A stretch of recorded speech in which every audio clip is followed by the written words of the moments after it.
I can only do it on Facebook or YouTube. Which one do you think? Facebook?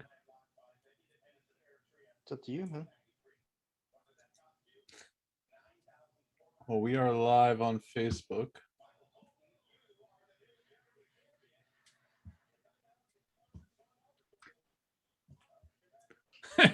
Vinnie, you look ridiculous. Oh, there you go.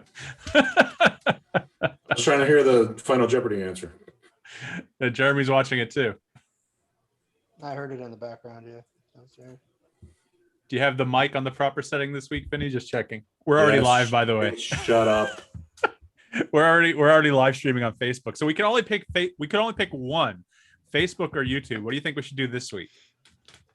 I have it on Facebook already, but I'll just stay on Facebook then. But hey, man, Vinny, what? Have some respect. I mean, the pillow does not deserve to be just left out in the open like that after you've finished. Hey, I'm not going to turn my back on her. Well, you kind of have. Well, I kind of do, but you guys can see her. I will not be ignored. Say, okay. Make sure you guys share the live stream on your feeds there. Can I share it?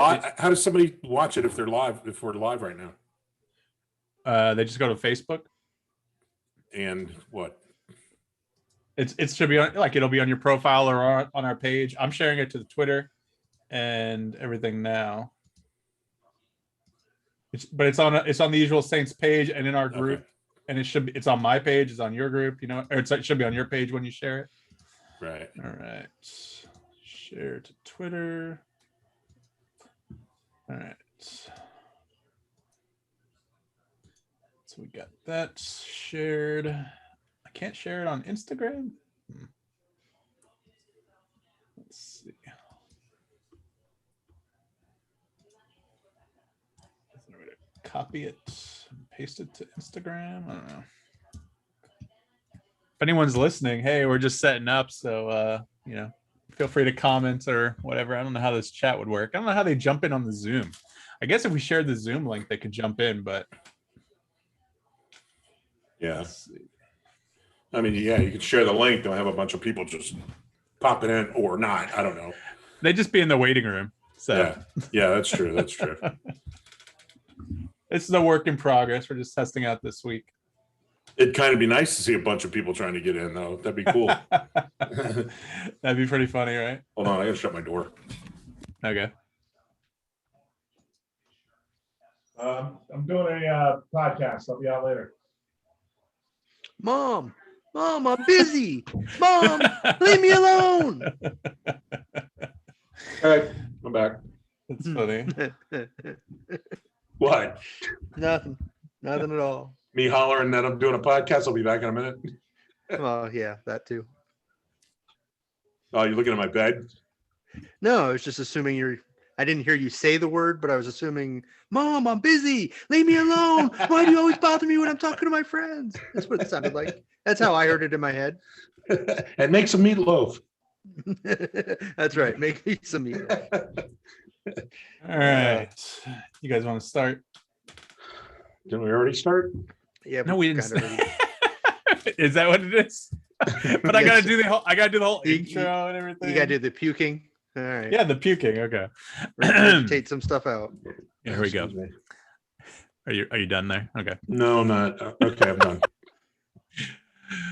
Welcome, everyone, to a new episode of The Usual Saints. This is our first time trying this live on Facebook. I was going to try YouTube as well, but apparently Zoom only lets you do one or the other. So since we're already live on Facebook, we're just going to go with that one this week.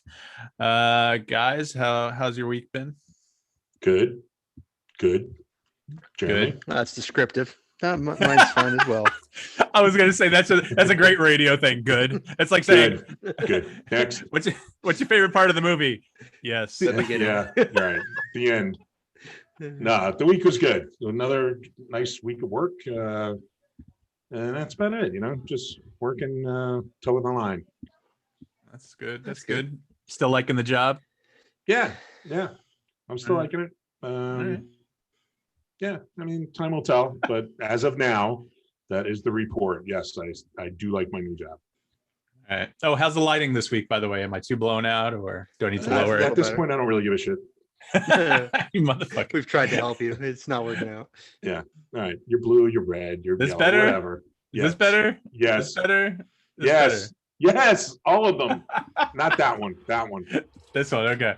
That's good. All right, so let's start out with the Saint statement, just so we can comment Well, on what he how's talked your about. week? Yeah, Oh, Mike. me? how's Oh, your you guys week? asked me a question for the first time. This is Oh, wonderful. Why did your voice go so high? It's It's a bit of a drama queen, I think. Yes, I am. I think I'm a drama queen. No, let's see. So since our last episode when we interviewed Liz, I've been doing a lot of work spreading the word. I think I've gotten us on just about every possible podcast, like app, platform, everything. Like I've been trying to submit everywhere on Pandora, we're on Spotify, we're everywhere.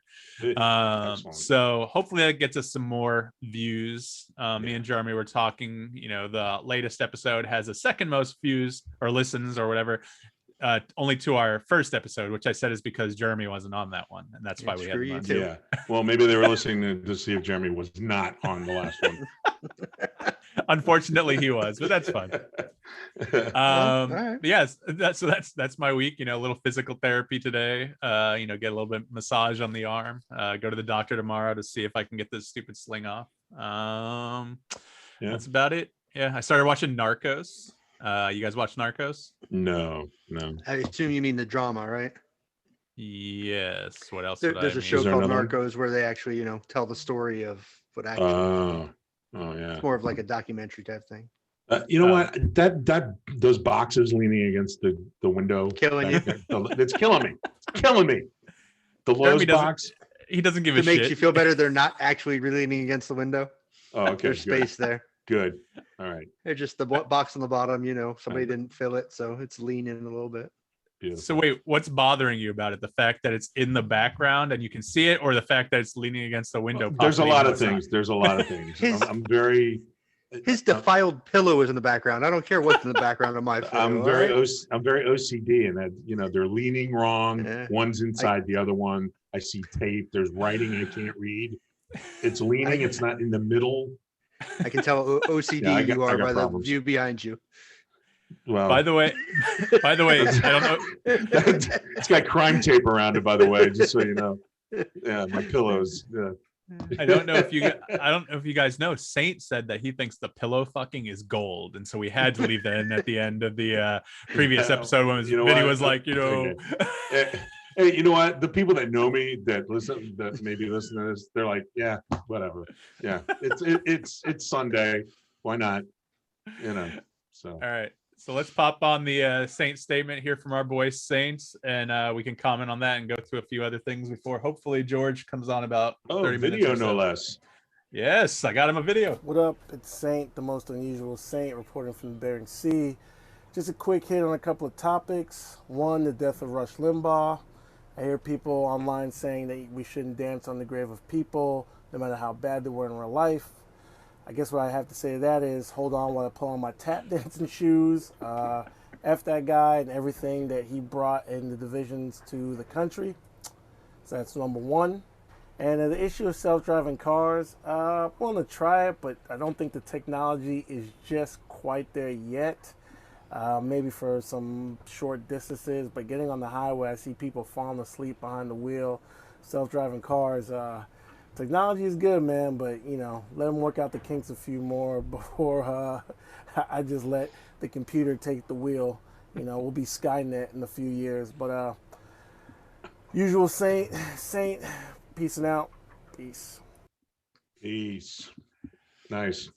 Always good to hear from Saint. Yeah. First of all, I'm seasick because he's obviously on the boat and he's moving back and forth. I don't know if you guys caught that or not, but I did. I thought he was just having like some kind of medical problem where he couldn't. Yeah. Oh man. No, so Jeremy's got to be pretty pissed at what he said about Rush Limbaugh. Maybe let's hear. No, I'm more of the camp of it's pretty crappy to celebrate someone's death. Sure. I mean, there's certain people, I guess, we celebrated, Osama bin Laden, maybe Saddam Hussein. I don't really put Rush Limbaugh in the same vein there, but to each their own. Yeah. Yeah. Yeah. It's that's pretty brutal, but I mean, if that's the way you feel, that's the way you feel, Yeah. as far as scene is concerned. Yeah. Yeah, I don't believe in that either, jumping on a man's grave, but he's got Especially, he's got a lot of I guess fans too, so especially people on like news and stuff doing it. I mean, he has a family. That's shitty. well, yeah, News channels should, that's a little I mean, that's, classless. I mean, at least give it some time before you start bashing the dude again. You can still so dislike a guy, just don't say anything. yeah, Especially if you, like I said, if you think in any way his family has a chance of seeing what you're saying, that's classless true. to me. I mean, what he did on the radio or what, when he was on air or in the public eye, he was basically doing his job, so to speak. He's getting paid to do that crap. So, not to say that I agree with any of his views, but he was just a personality out there. People knew him for what he was, and who knows what he was like behind closed doors with his family and stuff. So yeah, I agree with don't say things that would make his family cringe, especially at this time. All right, Mike, I go get ahead and that, say things that'll make his family cringe. I get that, but at what point does he have to take responsibility and accountability for what he said in the past about, various like When he's alive and you say it to his face, not to nobody now that he's dead, where his family will see it. He's dead. What are you gaining by bashing a dead man? I didn't do it, did I? I'm just saying y'all bashing Saint. No, you were gonna though. I could tell he was gonna. He was gonna. No, you cut him right off, Jeremy. You caught him. I don't know enough about Rush Limbaugh besides him being a general douchebag. So whatever. I'm not gonna say that I'm glad he's dead. If I wanted to be a really dark person, I'd be like, oh man, I wish he was still alive and suffering more. But that's a little dark. So there's the Mike I know and love. Right no, there. I'm saying if I wanted to be dark, I'm not saying I would. I'm just saying that's something someone else might say, but not me. Like I said, I don't know enough about the guy. I never really paid much attention to him. Obviously neither did I really. He was successful in broadcasting. He was nationally syndicated for 33 years or something like that. So I mean, for the most part, for a long time, he was the only conservative broadcaster really out there. Yeah. Other than maybe Pat Roberts and whatever that 700 Club people. 700 Club. Oh my God. They're way. I mean, Limbaugh is not too far off from them, but they're way out there. Yeah. I mean, before Fox News, there wasn't really a conservative voice at all, other than him. Yeah, I can see that, and so like that, that gives people something to listen to that they can agree with, and so cool, whatever, fine. I'm a big Stern fan, so that's my jive. He considers himself like a kind of a libertarian. Jeremy, I know you like Stern. Vinnie, are you a Stern fan? I don't know.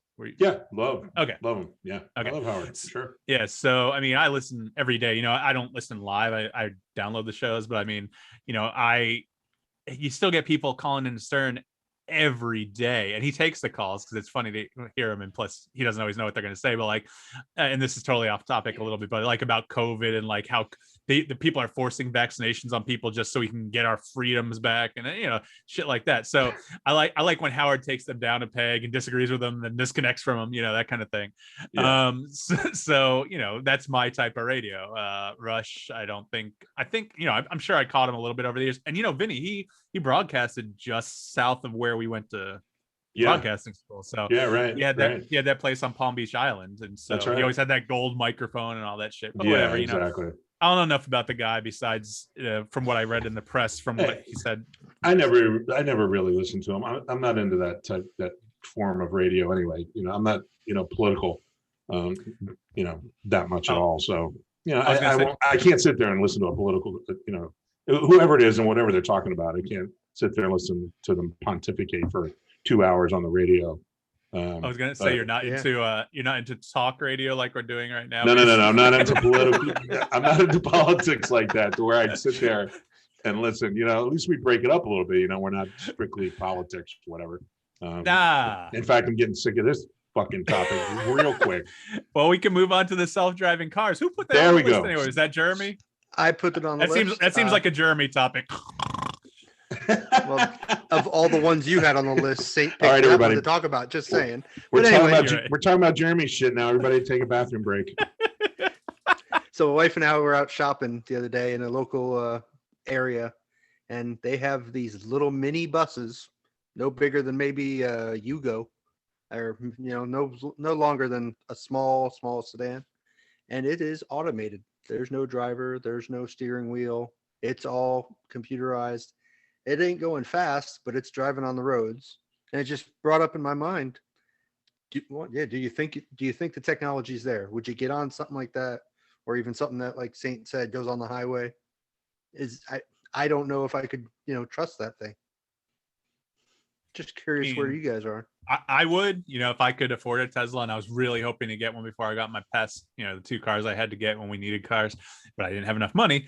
I would, I mean, you read about an accident few and far between here and there, and it's usually some kind of human error, but I mean, technology is pretty good now. I mean, I drive my car and it's got the lane keep assist. And so it keeps me within the lane. It stops me if it sees someone ahead of me. It's got the collision alert system, that kind of thing. So it's pretty, am I boring you, Jeremy? And so the car is basically nudging you to make the corrections, Yeah. It's not taking over the car and actually straightening it out. And it does in a sense, but my Santa Fe makes me, like, it tells me, hey, you need to put your hands on the steering wheel, or basically the car is going to turn off. But the Tesla does that too. I think you have to put it on every so often just to say that you're there, you know what I mean, and not sleeping in the back or doing anything else. I just think there's too many shitty drivers now. Totally. Where they got to tap somebody on the car has to tap somebody on the shoulder to get out of the way of a truck that's flying down the highway. I mean, they're gonna pay less attention to driving now than they did before, because my car will tell me, or I'll get an alert if there's somebody careening down the fucking highway, or somebody's driving a tank my way. They'll let me know that it's coming. But I don't know, man. I don't like being in a car where somebody else is driving either, let alone the car driving itself. So does that carry over to? See, I don't like flying. Part of the reason is I can't fly a plane. Well, I don't like flying. I'm not in control. Part of that is I don't really like being a passenger in a car. Very often. I mean, if we go somewhere, I always volunteer to drive. Yeah, I'll drive. Because I'm just more comfortable at the wheel. So, but yeah, I'm like that way with flying too. I mean, I'm petrified of flying. So, I mean, I'll do it, but I'll have to be 3 sheets to the wind to get on the plane. More or less. Yeah, I'm not a fan of flying either. It's like you said, it's the lack of control thing. It's the falling 20,000 feet to your death thing. That kind of stuff. The whole Fight Club thing. I mean, if it just blew up in the air, okay, I'm good with that. But it's the falling time. You got all that time to think about. Oh shit, here it goes. We're gonna die. But if it just blew up in the air, I'm good with that. Okay. You saw that engine the other day, right? What engine? I think it was a United Airlines engine. Where I don't know where it was, over Colorado, wasn't it, or something like that? Yeah, that's where the pieces fell. Yeah. So I don't know where it was flying to, but they have video of this engine on fire, and with the pieces of the engine, except for the basic inside, like the fan turbine or whatever, spinning, but it's on fire. And pieces fell to the ground in people's yards in Colorado. And so I think Boeing recalled made them stop using, I think, 100 of them. I forget what model plane it was, but It's just crazy video to see this. Like, imagine you're in a plane talking about, being in a plane. You look out your window, your fucking engine's on fire. No shit, right? There's multiple people videoing it out the plane window. Yeah. There's multiple different angles. It's awesome. Like Mike said, you can see it's on fire. Yeah. Well, I guess we're going to plummet to your death. The first thing you should do is get it on film, right? Get it on your phone.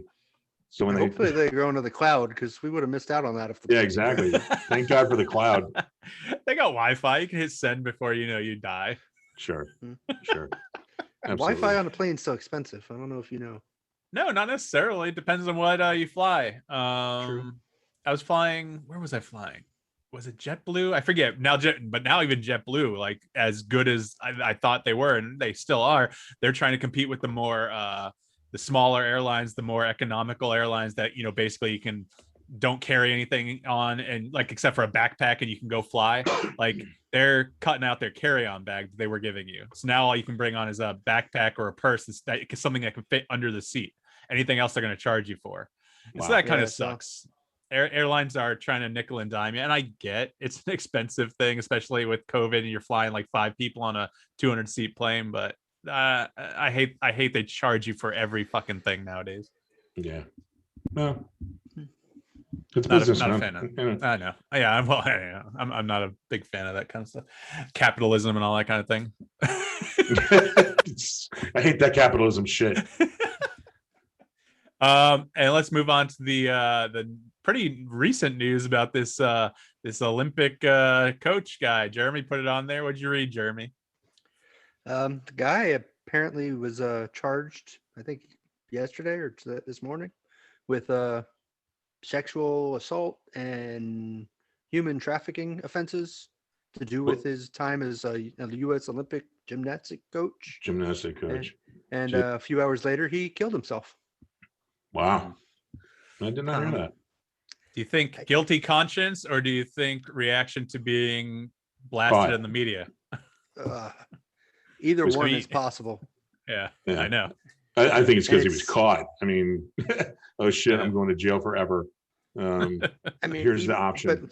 But as Mike said, even if he was innocent, it's all over the national news that you just got accused of this. Yep. I don't know. It can go either way. I have no idea. Obviously, I don't know the guy. I was just wondering. Also, you hear about it all the time. You see it in the news all the time. Is it because the internet and just information is so easily available? Probably. You know about it now, or is it really happening more now? Because you didn't hear about it, of course, 20 years ago. So I think it's due to, the internet as well. Instant news, instant reactions, instant opinion. Yeah, I mean, it blows up real quick nowadays. So many news outlets as well, and sometimes people just take stuff and run with it, whether that's true or not. So it gets out there, and it's out there regardless of if some of the says, oops, I made a mistake, it was wrong, but it's been out there for a week or so now. So this guy's life is ruined. Of course, I don't know if he did it or not. So I guess we'll never know, really. I mean, it wasn't brought to trial. So being charged this morning and killing himself this afternoon or so. Yeah.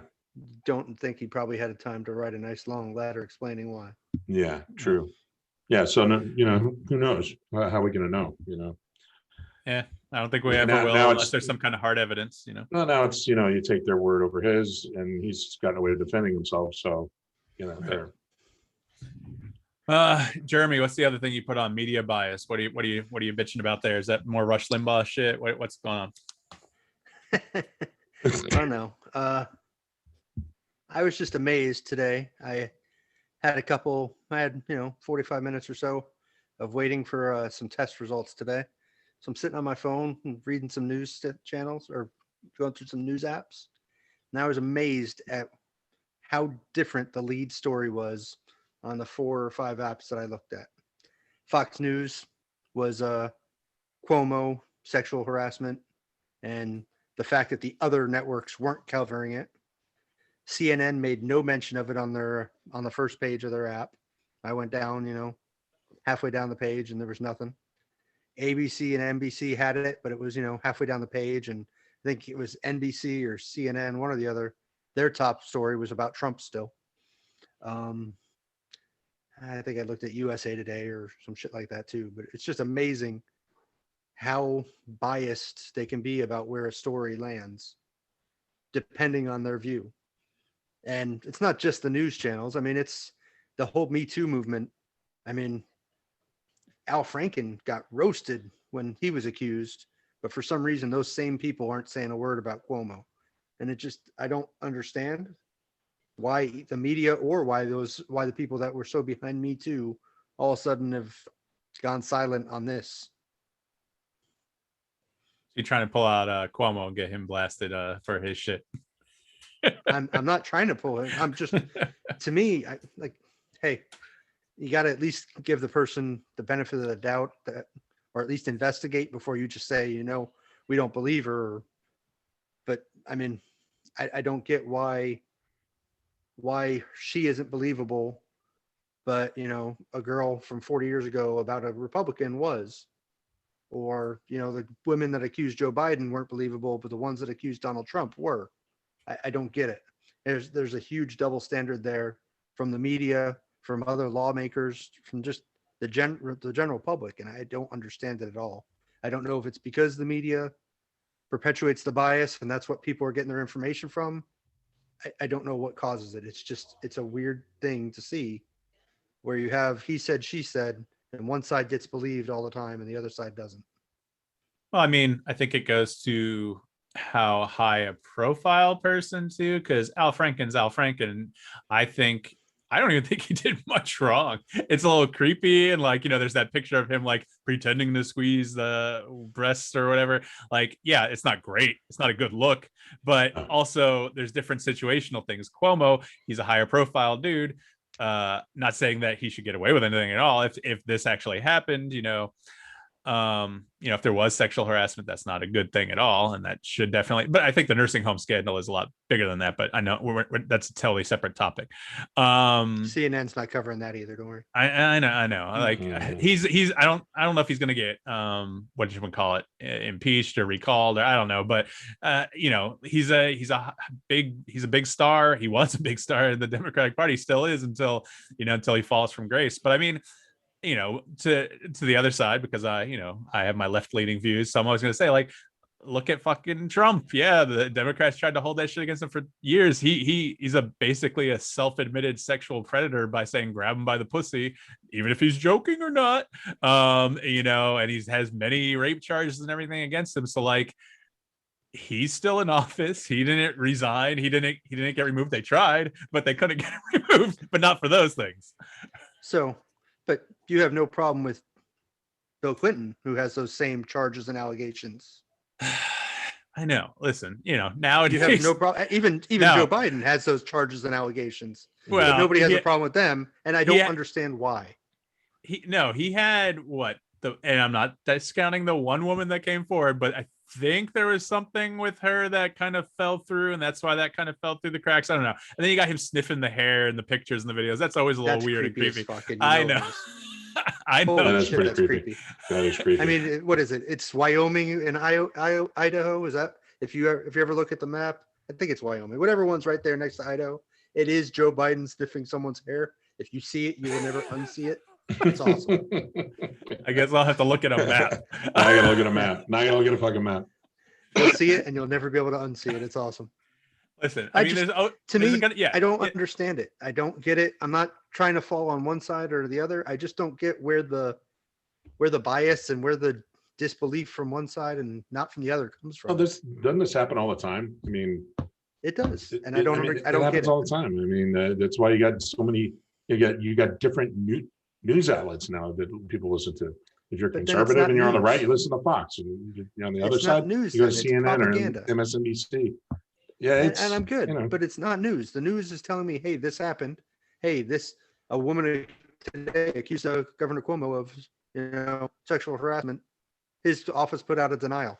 That's the news. It's not, we don't believe anything she's saying, so we're not even going to report it. That to me is that's where it becomes a problem. Yeah. Or you're harping on something about one person and don't look over here where my, don't look at my right hand. My left hand's, shaking somebody, hiding something over here behind the bushes to, hey, look over here. Yeah. I don't get it. Well, unfortunately, I think that's, and both sides do it. That's how it is nowadays. That, I don't watch either channel. Like if I'm watching news, I'll put on CNN because that's national and whatnot. And I think it's probably less biased than Fox News or MSNBC and all that kind of stuff. I think CNN is between the two. It's not a definitive middle point, but I think MSNBC people think of that as the left leaning, and obviously OANN, Newsmax, Fox News, that kind of shit is the right wing. I know a lot of people have problems with CNN, but for national stuff, there's no AP channel that you can go to, and shit, Yeah. my dad even has problems with the AP. When I told him the AP are the ones who call the presidential race, he's like, "Oh, that's not true." I'm like, "Yes, it is. It's been true for 160 years or something like that." You know, he's a conservative guy. So Well, I mean, A staunch one, I see. yeah, but yeah, I mean, it's always going to be that way. Yeah. I don't think anything's going to change that. So, but let's go ahead and take a real quick break before George hopefully pops on here at 8:30 p.m. We sure George is showing up or what? So I got a minute, I guess. He hasn't popped in. I confirmed with him. What did I start talking with him 2 weeks ago, 3 weeks ago? Yeah. I confirmed with him before I told you guys when the interview would be. I said, "So how's next Thursday at 8:30 Eastern? 7:30 your time?" He's like, "Sounds good to me." He said, "I have an email that shows that." And then I emailed him yesterday because I was asking for like a publicity photo so I can put it on social media and stuff like that. He never got back to me. And then he responded to that email today after I had already sent a reminder email telling him, "Hey, don't forget," because he wanted me to remind him, "Hey, don't forget that the interview's today," because he said he forgets. And he emailed back and he said, "Oh, what time are we doing this? I'm busy till noon." I'm like, 8:30 Eastern, man. So I'm hoping he shows up. If he doesn't, we'll just cover the rest of our topics. But if he does, cool, because I'm really looking forward to it, talking to him. I know Vinnie, you watched some of his films. I've watched a number of them. I watched everyone I could find online. So sounds like hopefully he was just fucking with you like I do about, hey, what time are we talking? Hey, what time, who's getting interviewed today? That's why I hate that's all you. he was doing. I know. That's why I hate you. It's okay. It's fun for me. The fact that you hate me because of that makes it more fun for me. All right, so we're gonna take a quick break, and in reality, it's not really a break. We're just gonna pause, stop the video, and come back. And so this won't be much of a break for any live viewers at all. So you're listening to The Usual Saints. We'll be right back. Get him. Oh yeah, love that guy. Is that satisfying to you? Awesome. Oh my god. Oh yeah. So in the out my ass. Jeremy, holy shit. Awesome. Jeremy, you got no ass. It's like flat. I know. Oh, so is mine. I got no ass. I left in last week. I usually don't leave in like I know Jeremy loves the before talk. So after we came back from the Liz interview last week, this is all before talk. Let's come back. Hang on.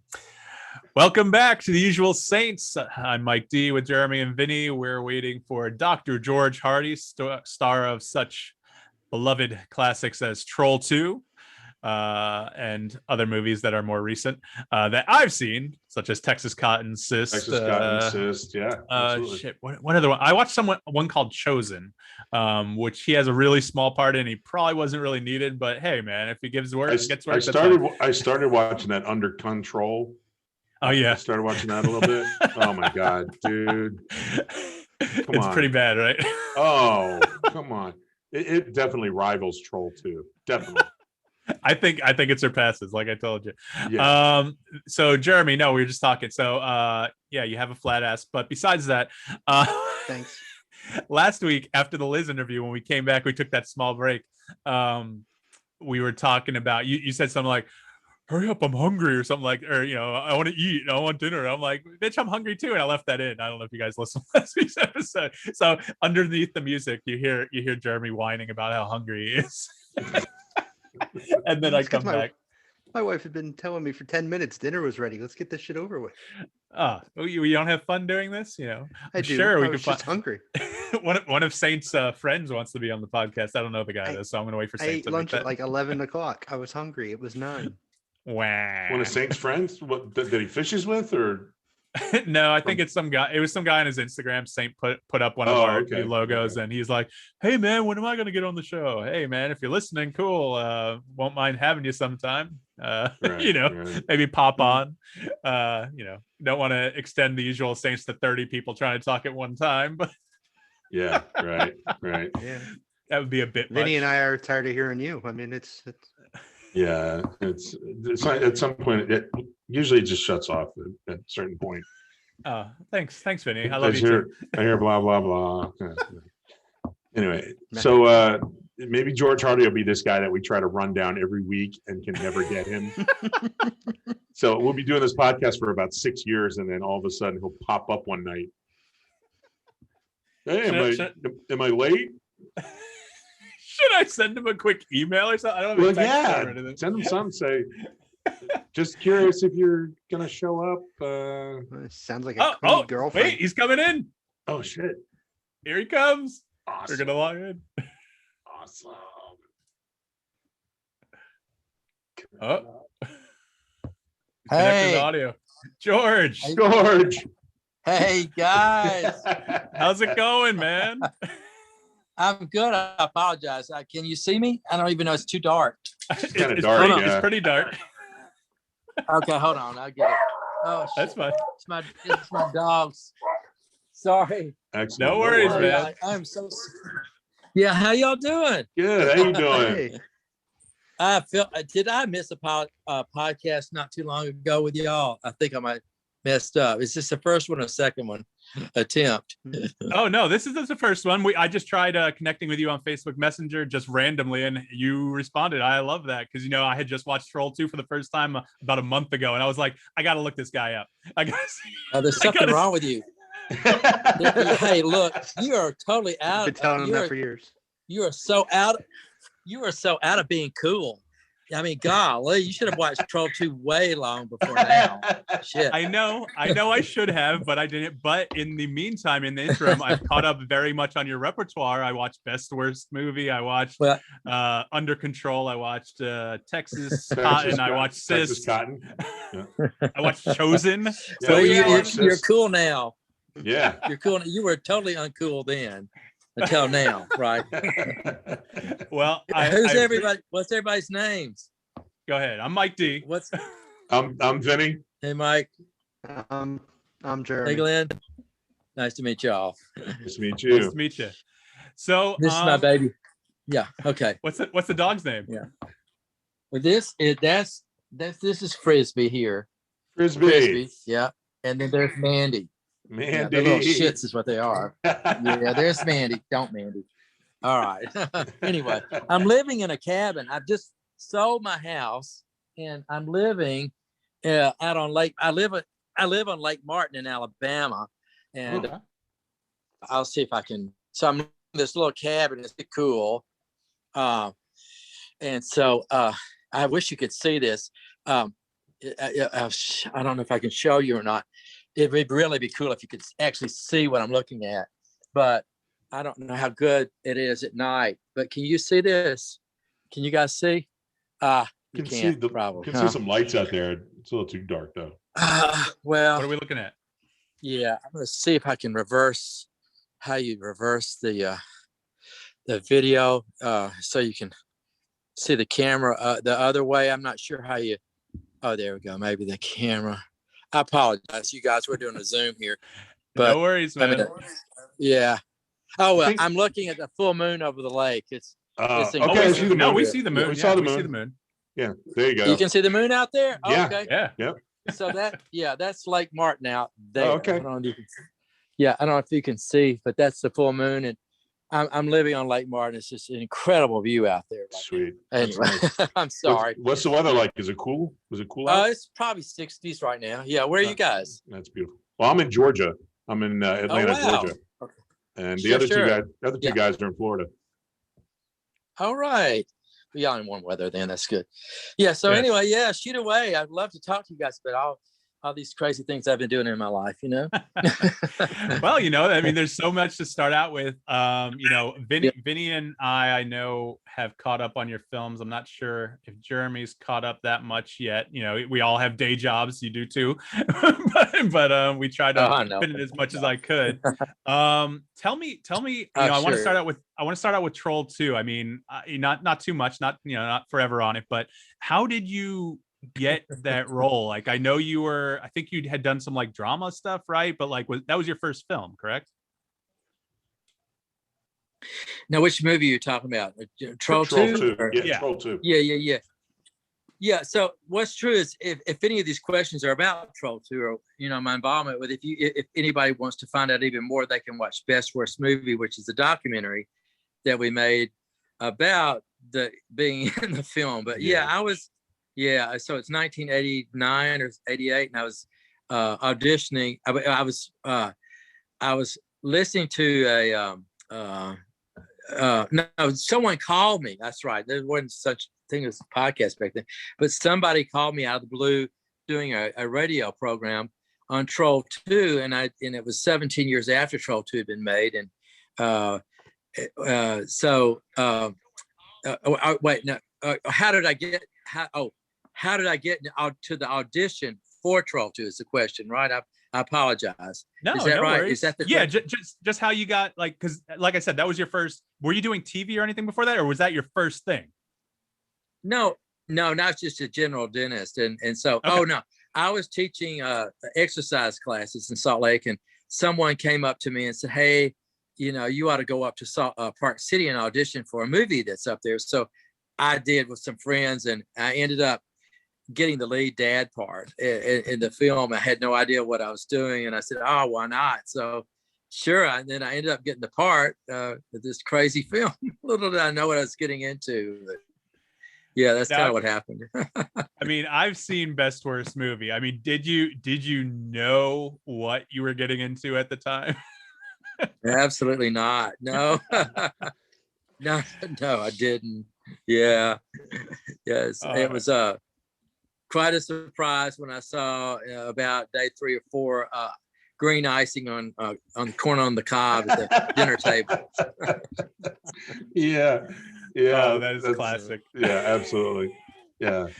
I mean, what when you guys filmed in Salt Lake, what was it like working with Claudio? I mean, like I said, I watched Best Worst Movie, so I got a little bit of his personality. Yeah.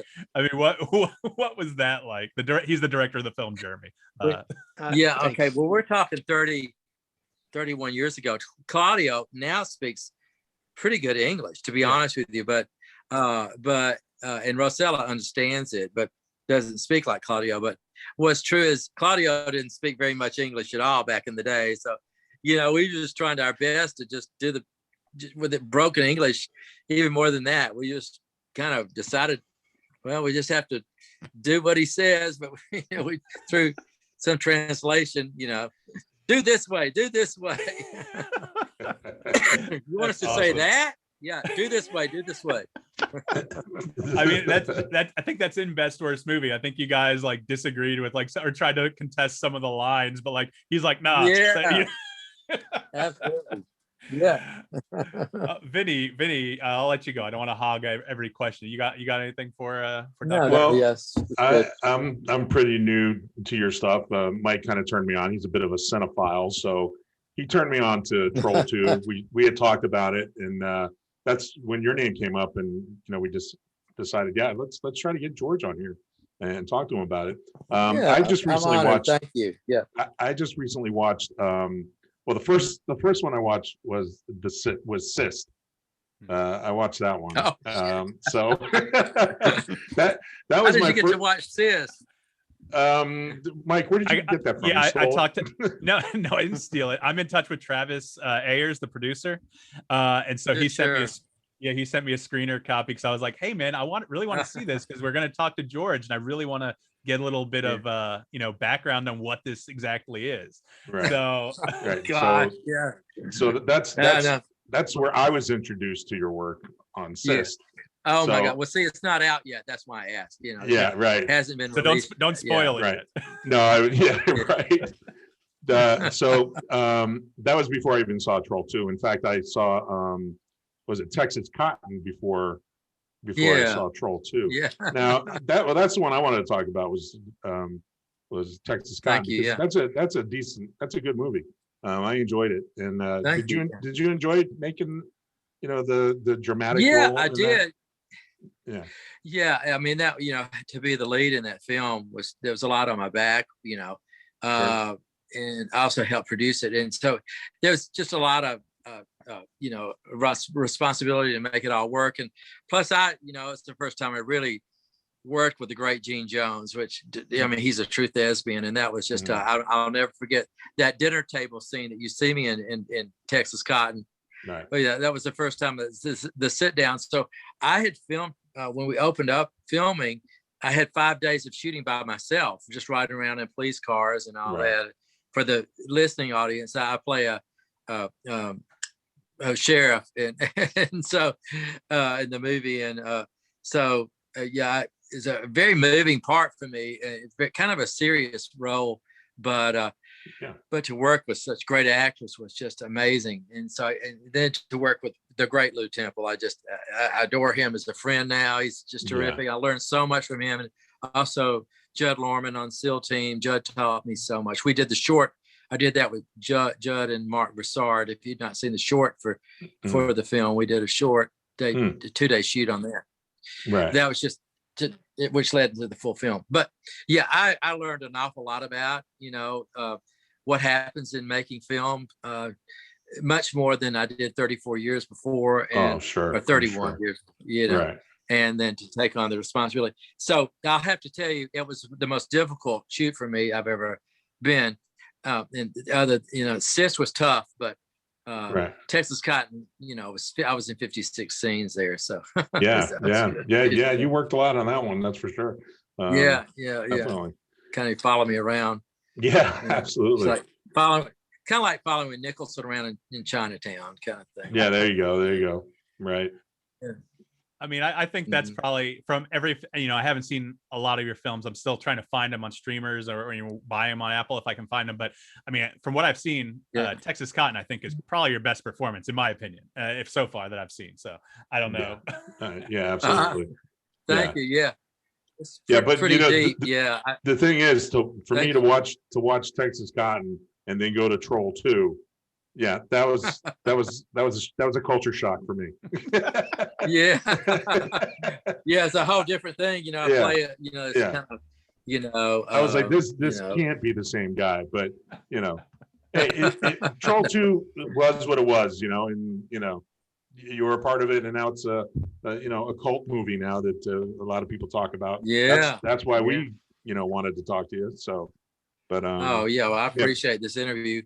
But in the first place, but I do like the dramatic roles as well. What do you have as far in the future? Do you see as far as movies like that? Do you have anything in the works? Well, well, it's kind of neat. I would love to work with Tyler again. Tyler Russell's he's just the up and coming. I think he's brilliant. And just to work with him, Tyler's 31 now, and I met him. I also did another film called Here Comes Rusty with Tyler. I'm in that film. That's got Fred Willard in the movie. And then Fred, yeah, sure. Yeah. And also the gentleman that he was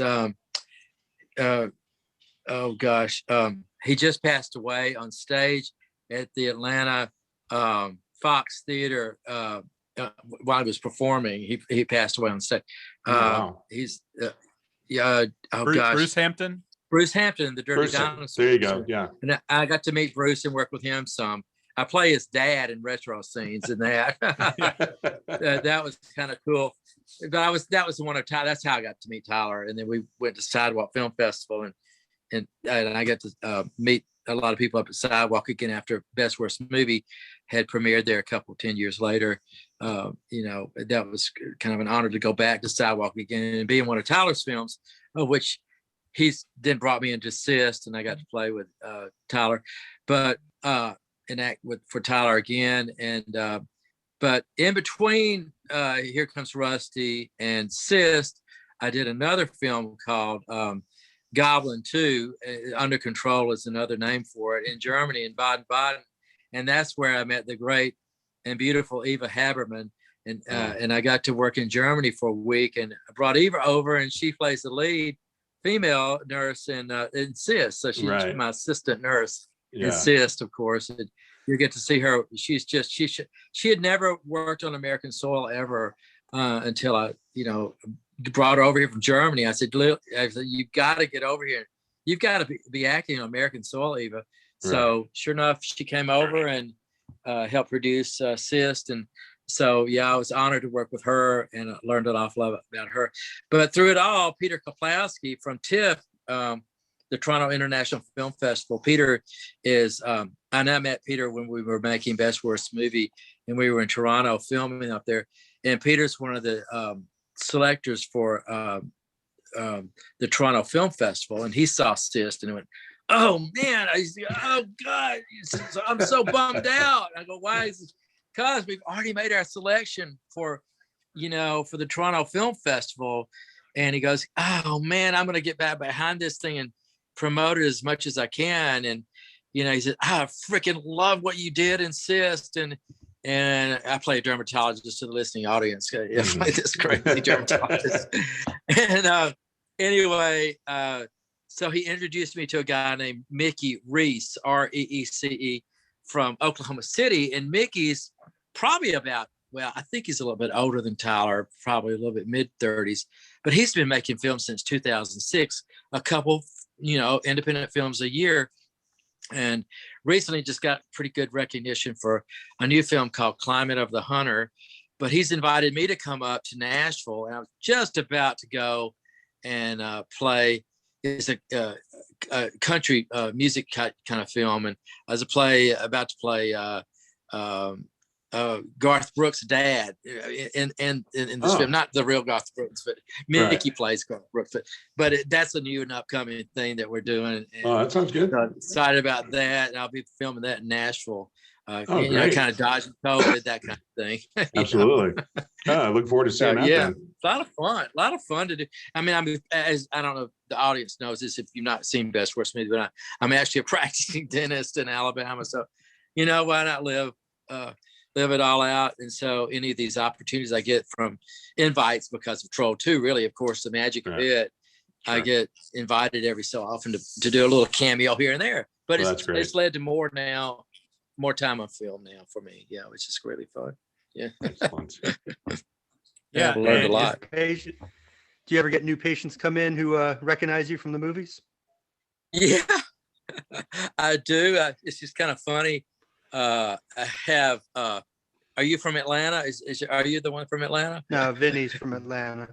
Yeah. Okay, sorry. Yeah, I've got a patient. You're right. Just came over from Atlanta and brought me this big. He's a patient and brought me this big Lake Nilbog carved. I live on Lake Martin, but he changed it to Nilbog. Like Nilbog, that's Nilbog, go backwards in the movie CYST.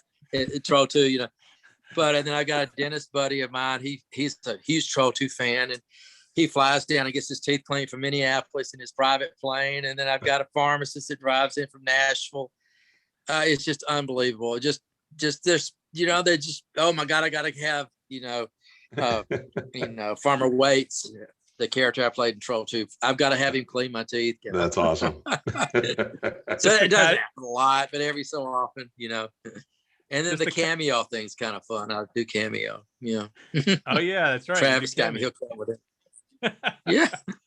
How many cameos would you say you knock out? Do you get any crazy requests or anything like that on Cameo? But a lot of people, it's like birthdays and weddings and events in their life, especially some people have been so depressed from COVID, so I just do a little cameo to cheer them up or whatever, But absolutely, yeah, I've done quite a few cameos. It's been a lot of fun. Yeah. Do they try to get you to say the donate some of it to charity? Some of the proceeds. I try to get over to charity too. Oh, that's great. Yeah, that's honorable. Definitely. Yeah. Do they try to get you to say the line from Troll 2 during your cameos? Oh, all the time. You can't piss on the hospitality. I won't allow it. That's the best. I say it all the time. I know. Listen, I saw Best Worst Movie. I know you say it to all your patients. That's great. My line in CYST is going to be the last day. Going to miss you so much. That's right, that's last my day. line in CYST. Yeah. Did you last day, going to miss you so much. Without spoiling too much about CYST, because like you said, the general public hasn't seen a lot of it. Did you have to do a lot of like makeup or FX work or anything for your end of that of the movie, or? Well, I was lucky on that one, because my scenes, the bad scene is at the very end, so I was lucky. But poor Greg Sestero, from The Room, he's in the film. Right. He's like the movie Carrie. Remember where the blood drops over at the wedding, at the prom? I mean, Well, he got the big blood spill about halfway through the film. Spoiler alert. Spoiler alert! No, shut up. But Greg's such a perfect, beautiful human being. He's the perfect specimen for the model guy. And Yeah, kind of got his hair messed up a little bit, right? Right. We're hoping to talk to Greg soon on a future podcast. I've been in touch He's with such him a great and Travis. guy. Greg's a super great guy. He's hilarious. Yeah. Do you guys have Smart, like a lot of the same crew that work on Tyler's films? Yeah. Like I noticed he gets a lot of the same actors and whatnot from Yeah. Texas Cotton and I'm so glad you said that. Yeah, Tyler. Well, we actually shot. It's kind of interesting. We shot Texas Cotton in Lacoste, Texas, down in the cotton fields of southeast Texas, way down, kind of just near Hondo, and about 30, 40 miles just to the southeast of San Antonio. So it's all big cotton. I mean, incredible. I mean, I think they probably got 2 feet of snow down there just recently, that's below Destin, Florida. It's just crazy that it happened down there. That is crazy. But this last week. But so then we filmed CYST inside of a warehouse in Baltimore, Maryland, December 2019, pre-COVID. So so that was a whole different shoot. And it was a lot easier than Texas Cotton because Texas Cotton was, we were just out and about, way out in the fields and running in cars and jumping all over things. And CYST is all right side, it was just right there. Yeah, right. In a dermatology clinic. Yeah, sorry. Did you bring your own kind of like crazy to what's the character's name in CYST? That doctor? You bring your own kind of crazy to that, or is that in the script? Does Tyler direct you more more crazy? Well, it's kind of so when I read the script, I said, "Oh, Tyler, I can't do this." I said, this is too crazy and wild for me to even consider playing this crazy dermatologist, right, from the 1960s. And so all I could think about was Gene Wilder from Young Frankenstein and Jim Carrey from The Mask. There you go. And last one was the one that I pulled out was Jack Nicholson from The Shining. So it's all three of those characters, all three of them. Because the guy's all over the place. And so he's this crazy comic.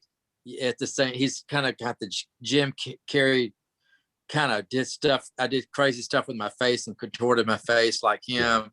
Right. And then I do the crazy, the creepy stuff like Nicholson was doing.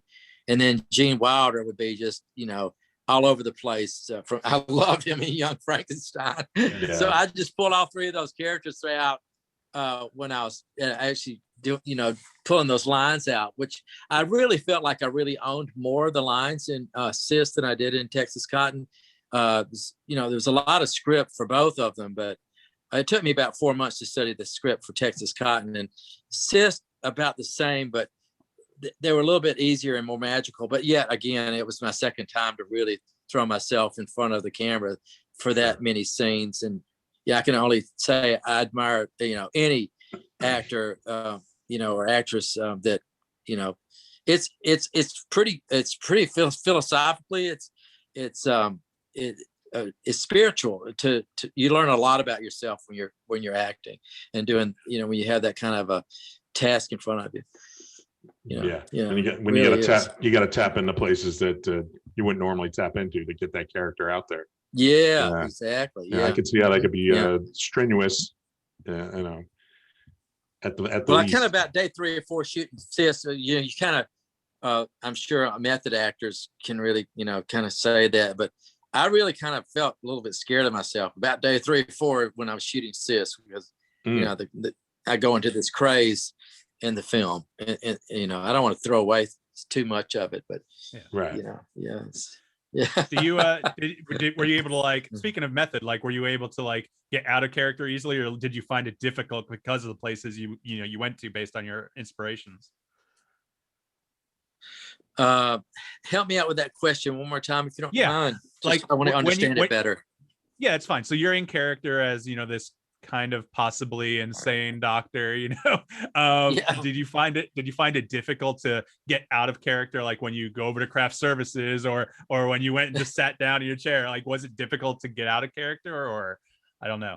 Well, I kind of felt that the shoot was a little longer in Texas Cotton, and so after about the second week, I kept grabbing my gun, because I rested my hand on the my gun the whole time, and so yeah, I would walk around and kind of get into this relaxed position of having my hand on the gun, which is kind of weird. I would I just rested on the saddle there, and so when I leave, I'd kind of still be in that kind of feeling. And then I had a hard time sleeping making CYST because you just kind of you throw yourself into this kind of crazed this crazy weird wild guy.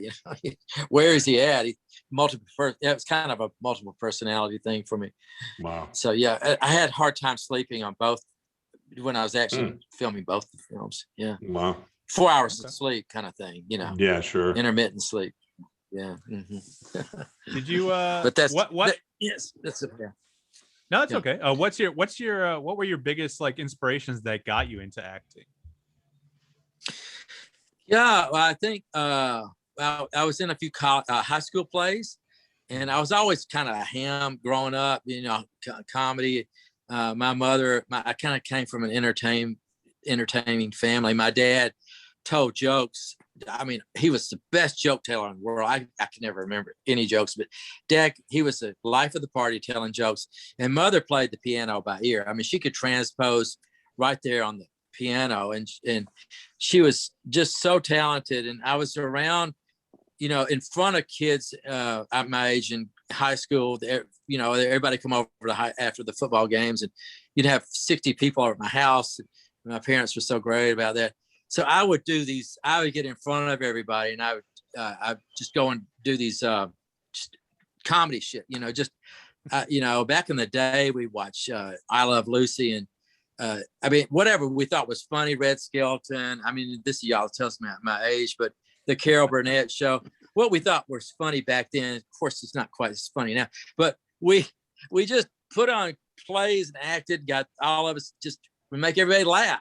And I know you guys know what I'm talking about when you're in high school. Hopefully you had a lot of laughter going on. You probably laughed more then in high school than you did at any time, Sure. And everybody's just a ham. So I did that, and then went to college, and I don't know how that happened. Kind of like when I went into Troll 2, I ended up being a college cheerleader and had a blast. And we do all these skits and stuff, and, just funny stuff. And so then I just always like being in front of everybody. I like to be the funny guy kind of. And so I just, in Salt Lake, I just thought, what the heck? And so I was aerobics was really big back in the 80s. It was hilarious. And so I had just moved out to Salt Lake, finished dental school, and went out to a postdoctorate program in Salt Lake. And I started teaching aerobics classes. And that's how I kind of got involved, to be invited to go up and do this thing with Troll 2. And so I did it. I remember calling, I was 34 at the time, and I just remember calling my friends and saying, oh, should I do this thing? Oh, yeah. So I quit practicing for 2 weeks, which I didn't have any money at all at the time. And anyway, so it didn't really matter, did it really?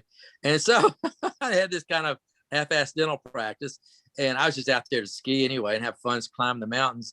And so I left out and I was gone for 2 weeks filming. We filmed 13 days. And little did you know, really, that, now 31 years later, that's right, I think it was made in 89. So now I'll be 32. Wow. Yeah. That I never had any idea that it would take me to really about 30 or 40 cities in 9 countries. I mean, I've even been to Dubai because I was in Troll 2 and got invited to go to Dubai of all places. And, I mean, I've been to Dubai because they invited me to come over to be there to show Troll 2 to their drama class. I said it was a free trip. I said, hell yeah, I'll go. Yeah. So, why not? And then I've been to Europe. Yeah, I've been to Europe, and it's pretty great. And then here I am getting interviewed by 3 great creative guys, and, that love thanks. life. And I mean, I'm so fortunate. I'm really, it's the truth. I thank my days, the blessings, absolutely. No, Yeah. we thank you for being here. I mean, we're just so thankful to have someone like, Yeah, listen, absolutely. I don't care what people say, like, you know, Troll 2 is what it is, but like to have someone who appreciates what they do, like yourself, like I can tell you love acting. No matter, you know, if it comes out like Troll 2 or Texas Cotton or Sister, however Oh, you it guys are winds up. sweethearts. No, I mean, it's evident in what you put forth, but I mean, Thanks. Yeah. you know, what about your new movie? We touched on it a little bit before, Country Gold. I know it's in production. Is that the one you were talking about with playing the quote unquote Garth Brooks character dad? Is that the new one? Yeah. Oh, so are you reading it up a little bit on the internet, huh? Just No, a I'm little. not filmed it yet, but yeah. I know Mickey. I've talked to him on the phone. He's just as energetic and bright as Tyler, which I'm anxious to meet Mickey. We were going to film a couple weekends ago up in Nashville. It's just a one-day shoot with him, but just at least to get to meet him like I did with Tyler, which I met on a one-day shoot down in Mobile for Here Comes Rusty. But it's a way of meeting these creative, you know, new directors and screenwriters and, you know, cinematographers. I mean, and so, yeah, I don't really know yet, but I'm looking forward to meeting Mickey. It's just a little nothing at all. I play Garth's dad, I think, and I just tell him how sorry his dad. I'm Garth's dad telling Garth how he'll never make it, kind of thing. I think. Oh, Yeah, something like that. I don't even know, but I'm plugging Mickey though. He's seems to be, you know, a really great little filmmaker. I dig it to see his newest film, which I think is going to be in TIFF. And Siskel and Ebert have given it's the one have you know, given it pretty good stars there. You know, it's good review. But is it which one passed away, you guys? I'm sorry to ask, I but think Roger Ebert passed away, didn't he? Ebert, yeah. Well, both of So, them are passed yeah. away, but Oh, Roger actually- Ebert still has his sight. Actually, Siskel's passed too. Yeah. So Both of them. I think they're both Yeah, gone. Gene Siskel had, I think, a brain aneurysm, and Roger Ebert had That's no. right. cancer. That's right. Something My friend Gray Drake is Rotten Tomatoes queen. I love Gray. I met her. Do you all know who Gray is? She's on CNN quite a bit. She's a film critic, and she's and so I met Gray, and we've gotten to be good friends, and so I don't know what she's his sidekick, or was Siskel's sidekick until he just passed away. I didn't know that. Right. Yeah. You know, I know I'm jumping around a lot, but No, I don't mind. I love the questions. I'm just had a beer and I'm chilled back and listen, man, you can drink during this podcast. That's okay with us. Yeah, Go ahead. exactly. Okay, sure, why not? No, I'm all right. I'm good. I'm pretty good. What's your beer of choice? I love Stella, but Okay. Peroni I've just gotten. Yeah, I like Stella. Or is it how you Stella? Yeah, Stella. Artois, yeah. Stella Artois, yeah. Artois, yeah. They are all the film festivals. That's the #1 beer at all the film festivals. Oh, is that right? Okay. Well, I wanted to ask about Troll 2. Are you still in touch with anyone? Obviously, during Best Worst Movie, what was that, 11, 12 years ago at this point? You got in touch with a few more of them, but are you in touch with anyone from Troll 2 at this point? You know, 30 years later, 30 well, you years know, later? Sure. Well, you know, yeah, good question. No, Darren Ewing, as you know, is are you guys there? Can y'all still see me? Can't see. Yeah, there we you. go. Oh, there you go. go. There you They go. gotcha. I'm on low power mode, so but I'm good. I think I've got 20%. I'm good. Yeah, Darren Ewing is in CYST with me. He plays my sidekick kind of, and becomes my patient, as you know. So I stay in touch with Darren, and Michael Stevenson just texted me the other day. Michael has a new documentary about killer bees. It's on Discovery Plus. It just came out, I think, the 22nd. So you can watch that. Michael Stevenson's still doing docs and all that. And then let's see, I get to run it every so often. You won't believe who called me out of the blue last week. It was like, I couldn't even believe it because I haven't talked to him in 12 years since Best Worst Movie was made. Grandpa Seth called me out of the blue. He goes, George, no kidding. did you know that I'm still alive? You know, Grandpa Seth. 87 years old, Grandpa Seth. So yeah, he Wow. is, because I was 34 and he was 56 when we made Troll 2. Wow. And so he called me, he lives in Seattle. And it was so heartwarming to hear his voice. It's like, oh my God, I'm talking to Grandpa South, the real Grandpa South from Troll 2, right? It's like, oh my God, this is surreal, and it's just a sweetheart. And then I stay in touch a little bit with Deborah, the witch, Credence. Yes. I get to talk to her. She's had some health issues, but she's still hanging in there. And I don't get to talk to, my wife, Margot Prey. I don't get lost touch with her, but I do get to, Jason Stedman and the preacher guy. I get to talk to some of those. Preacher guy. That dude is wild. Yeah, he was. Yeah, my daughter Connie Young, she has really had an interesting story. She and her husband are just kind of really adventurous, and their daughter, Connie's daughter, Connie played my daughter in Best Worst Movie, and in Troll 2. Her daughter, I think, danced for the Austrian ballet. So they lived in Austria for a while, and then now I understand they're living off the grid in North Carolina in a cabin that's been built off of their land, and they cut their own trees down and built their own cabin. But I need to go up and see her. She's up in North Carolina. Wow, that's nice. That's cool. Yeah, Definitely. it's pretty cool. If you're in touch with Connie, let her know that we'd love to have her on as a guest. I have a little bit of a crush on her, but Yeah. Oh yeah, she's even prettier now. I would love to tell her that. I would. It'd be fun to get the whole crew together again. I was kind of social chairman. That would be awesome. When we made Best Worst Movie. But I've been in touch with Claudia Ambrosella. We've always had this dream of making Troll 2 Part 2, but because of the language barrier, it's been tough. We got close to getting funding for it at one time, but that's always been the challenge. Of course, now with COVID, who knows what's going to happen? That's true. That's true. Hopefully, I am double vaccinated, so I can come back. Oh, good. Well, good. That's worthy of congratulations.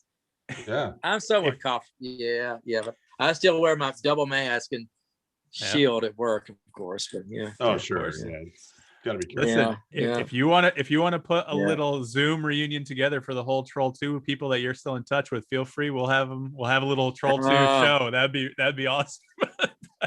Throw it to Travis. He'll make it happen. Travis, of course, produced, and I met Travis through Tyler, who approached Tyler and myself to say, hey, can I come on your next film? And Travis Ayers from Pittsburgh came right on in. He's a huge Troll 2 fan. And it's pretty cool that Travis made it happen. And so he can make things buzz. We'll get him.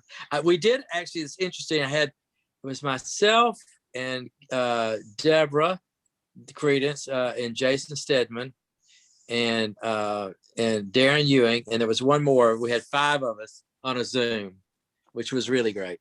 Okay.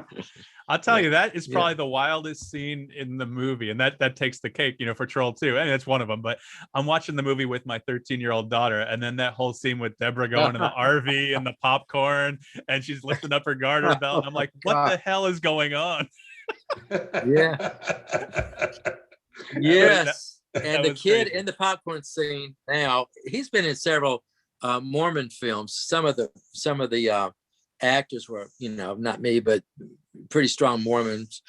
Jason Wright and I can't remember but he's in a boxing movie, new boxing film. Yeah, okay. You can IMDb all of us, really, I guess. Okay, cool. Yeah. So why the gap between Troll 2 and what was the next one you were in? It was the massacre movie, the Street Team Massacre. What was that? Just yeah. I didn't get to see that one, but what is it? Just because you were focusing on dentistry, or was there not a lot of things coming your way, or did you give up after Troll 2? Because I know you saw Troll 2 it was like a year after something. You caught it on HBO, I think. I forget what Best Worst Movie. I forget exactly where you saw it. Yeah, I think I saw Troll 2 for the first time was in 2006 when we were making our 2007. Or maybe 8 or 9 when we went up and watched the when we're in New York there by Citizens Brigade Theater. It was the first screening of Troll 2 on the big screen in the United States. And that was the first time I really ever sat down and really watched it in its entirety, you know. I just couldn't watch it. I just didn't know what I was looking into. And then I just said, hey, if you can't beat them, join them. So Yeah, there's a lot of, you know, Vice magazine, vice.com just recently did a great interview with all of us, several of it. It was terrific. In fact, it was information that I didn't even know. They were talking to some of the makeup and some of the costume, and it was really cool to get that detail. They even interviewed Claudia Marcella and got Michael into it, but it's on vice.com. It was a headline. It's the front page of vice.com right as we speak. So it's kind of cool. It just seems to never go away, right? You know, it's gonna be like a glass of red wine and just get better and better, you know, or a bottle of wine, you know. The following will keep growing, that's for sure. I mean, speaking of that, like, you know, it's called the best worst movie and the 0% rating and all that kind of stuff. But honestly, I gotta say, Under Control, do you know, were they intentionally trying to make that one bad? Because, like, you know, there's lines in it, like there's the wizard who says, "Oh, am I in the frame?" You know, that kind of thing. What was Under Control? What was the deal with that one? Yeah, that was intentionally made to be campy. Let's just put it that way. Thank you. And that's Thank got you, a lot of German humor. Yeah. I noticed that. I noticed they even like was like Eva and the other actors, were they speaking English on set? Because there's a lot of dubbing, like maybe a lot of ADR after the fact. I don't know, but yeah, I don't know. yeah, Okay. and the ADR. So Jason Douglas came in and did the dubbing, which he was in CYST with me. But Eva came over, and it was all done in English. I was the only American, and it was all German actors. And then there was one Czechoslovakian who didn't speak German or English. So we had 3 languages going. And I was like, there's only American in there. And it was just a great experience. But so, yes, it was all English, but with German English accents or whatever. Okay. So then it was dubbed. Yeah. And Jason Douglas, who does voiceover for there's a lot of anime, a famous anime, I forget the name of it, Dragon Ball Z. Jason's one of the #1 voices. He came in and did one of the voiceovers for Under Control, and and then that's how we got to get Eva involved, and then she then makes CYST with us. You know, it's kind of all these chains move together, you know. Mm-hmm. I wasn't sure what was going on, how Eva got involved from Under Control to CYST. So it's interesting. Like you said, you recommended her to come act in America. Do you know if she's continuing with that? Well, she's making her own German films, and now she's got 2 of them out. And I didn't know this. Her film that she's in, that she plays one of the lead. I think she plays the lead in this German film. It's, of course, all in German, but it's about depression. And she said there's very few films in Germany about the subject of depression. So it's kind of getting a lot of buzz. And so, she's an incredible actress. She's been in, I don't know how many films. She's in her, mid 40s now, and she's been acting since she was about 16. So she's pretty well known. And then the other female lead in there with her she's kind of one of the Orange is the New Black, but for Germany. And she's pretty well-known German actress, Katie Kernbacher. And so I just had a blast working with Germans. The Germans they're boisterous, and they just laugh from their guts when their inner just comes out. They just laugh like crazy. They're very, very big beards gregarious with them at the end of the shooting. Just love it. Yeah. Oh my gosh. Yeah. What do you have a particular experience on making any film that like stands out to you as like the most fun you had, or your favorite role that you've had? Is there any one? I know we've talked about a lot of your films. Is there any one that stands out to you? Not necessarily for a good or bad reason, but just your experience. You know what I mean? Yeah. Yes. That's really good questions. I have to say the most fun I ever had shooting was, again, it was a by myself shoot, but it wasn't by myself either. It's in Texas Cotton, and I'm in the house, and I go in and I meet the gentleman with the Parkinson's right. going on, and he's in the wheelchair and he's shaking, and I'm trying to speak Spanish to him,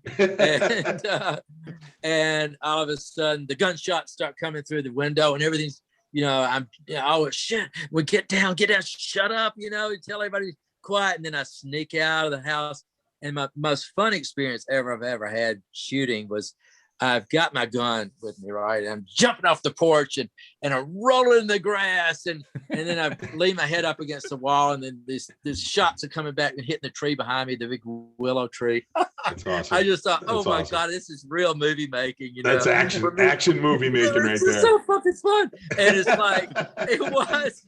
And because I'm a general dentist. I mean, I do this for fun, but it's like, man, this is so cool. And I'm not on big sets like Judd is. I mean, there's 300 or 400 people out there, shooting him in SEAL team, and it's just so cool to be, on small. I like to be on small sets. It's just fun. Everybody's got their whole heart into it. Yeah, it's really a lot of fun. Absolutely. But it'd be fun to do a big set. See what it's like to be on a big set. Yeah, that's for sure. Well, I noticed we checked out the how much it costs to make Troll 2. I think the budget was $60,000. No, I think it was 600. Was it 600? It's either 600. It's either 600 or 300. I know it wasn't 60. Okay. I don't think. I may be wrong, but it might have been printed wrong. It may have been printed wrong, but I was, not to be nosy or anything, but what kind of money did you make out of that? I mean, did people make it? You know what I mean? Yeah, you're welcome to ask. I don't care. I made $100 a day. It's a non-SAG film, and I played. I was in it 13 days out of the 21-day shoot. Okay. And so, isn't that crazy? So I've got $1,300. Well, hey, there you go. I mean, for having a good time, right? Hey, that's like $3,500 now, probably 1989, right? Yeah, and that movie got you a free plane ride to Dubai. So, You're really right. I'm trying to think. Yeah.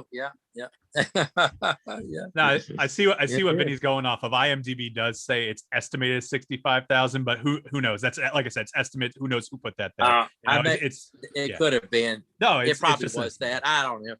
No. I've asked Claudio, because I wanted to know too, Claudio, how much it cost to make it at a dinner table one night drinking beer, and I owe 600,000. It's probably 60, but it was 600. I don't know. I love Claudio. He would never lie. He's a great guy. Yeah.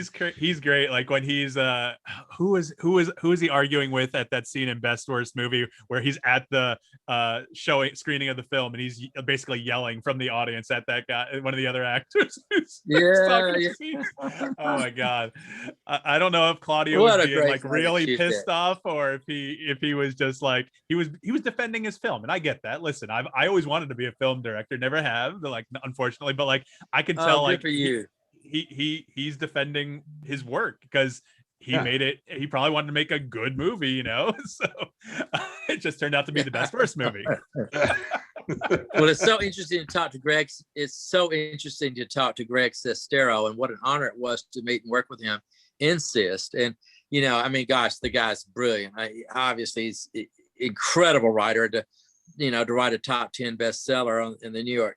And to become a movie, The Disaster Artist, of course, and just his experience about being in the room and finding out what it was for him to experience something similar to what I did, but in a different way, and which one is really truly the holy grail, of the room, Troll 2, or, there's arguments that, Planet 9 from Outer Space, there's so many now, but what's true is, here we are 4 today, just laughing about this. And, I just look at the beauty and joy of so bad it's good movies. And really, like Michael Stevenson said, hey, you know what? Troll 2 really isn't that bad a film. And when you really look at it, it's beautifully filmed. Number one, we shot it on 64 millimeter. You can only imagine, you had to get those takes just right, but there'd be a cow having a baby in the pasture next door while we were, going inside the Queen's church there, and, I don't know, but Yeah, there's just there. I think Troll 2 is a little miracle. It just happens. It delivers from scene to scene, and that's what is so intriguing about the film. The same thing about The Room, and so more power to it all. And Oh, absolutely. Absolutely. It's incredible. Really, it's incredible. What is entertainment? Really. Yeah, exactly. Yeah. Exactly. Well, it's giving you an experience you can talk about for the rest of your life and be proud of, because hey, Absolutely. yeah, not everybody been really fun for my kids. Absolutely. My daughters are 38 and 28 now. I've adopted a daughter that's 38, and Lindsay lives in San Diego, and Lily lives in Portland, and Lindsay's a mom, and then Lily has her own modeling agency. She's and also has her own photography studio, and they're just so blown away that guys like you guys want to interview me, that I'm a cameo and this stuff. So it's just kind of fun. It's surreal, awesome. But it's a lot of fun. And maybe after COVID's over with, I count my blessings even more, like you guys are. I don't take things for granted anymore. Let me tell you. And what I used to think was important is not that important now. Yeah, right. You got that right. Absolutely. I couldn't agree with that more. Yeah. Yeah. Does Lily help you with your social media more than she did in Best Worst Movie, where she was kind of like she was helping you with your MySpace page? Way back in the day, that's on Best Worst Movie, the documentary. But she not really. And Travis has helped out a little bit with that. But I just don't do too much of the Instagram or for Facebook too much, just every so often, I just, something pops up. I don't know, I got to say, listen, I could do a lot more. No, you could, but that's up to you. Obviously you have a full-time, dentistry practice, but I mean, imagine if you had an Instagram and just started interacting with people, your Instagram would blow up like crazy. I can tell you that. I know, just from the screenings of Troll 2 and everyone that loves you, it's just, it's, you'd have a huge social media presence. Absolutely. It's also, it's hard to deal with. So. Yeah, I need to do it. I really need. I just been lazy about it. But yeah. What do so is it Harold down there? I'm trying to find out. Is it? I know Vince. Is it? I can't. Vinnie, Vinnie, Mike, and then Vinnie. Jeremy. I don't know why it says head on his, but it says head, but it's Jeremy. Head is Jeremy. Yeah. Jeremy, do you have any questions? I see you there, but I hadn't heard anything. So, you got any? I haven't been not to stop you at all, Mike. No. The questions, but no. I haven't been involved or interested in the movie industry as much. What does a producer on these movies do? What does a producer do? Yeah. Gosh, Mike, you could probably tell me and Vinnie more than anybody. I guess you guys know a bit more. That's a good question, because I think it's an ill-defined, position job. Really, I mean, they do everything from run and get people milkshakes, on set to, doing financial planning for the film and the release of it. I mean, they just do a little bit of everything, especially on lower budget films. So I don't really know. That's a good question, really. What do you guys? There's the producer, the executive producer, and then there's the executive is the one that puts the money in, from what I understand. that's what I was going to say. I knew that the executive was involved with the money for the budget of the film. So but producer, I don't know what they do. You're talking to one of the executive producers of Texas Cotton, right? This is true. That's right. Well, that's why I asked the question. Yeah. Well, I did some of that, but yeah. No, I mean, I think it depends on the budget. Like you said, smaller budget films, the producers or the EPs are going to do a lot more, maybe grunt work or all around, all encompassing things, like you said, accounting, finance, that kind of thing. I think if you look at a huge budget movie, like I was watching a Marvel movie the other day, and I forget whose name popped up, but I see this guy's name on every Marvel movie. It's not Kevin Feige, it was someone else. And I'm like, does that guy really have a lot of hands-on every movie that he's, his name's listed as an EP on, you know what I mean? Or is he just it's kind of like a Stan Lee kind of EP kind of credit, that kind of thing. I think that there's a lot that goes into it, different things. So you really are. I wanted to ask about Chosen. That was the most recent one I saw of yours. Do you remember filming that? Was it Wow. 10 years ago, something like that? Yeah. I'm so impressed with you're looking around on IMDb. That's amazing. Yeah, I was in New Orleans, and gosh, how did I meet?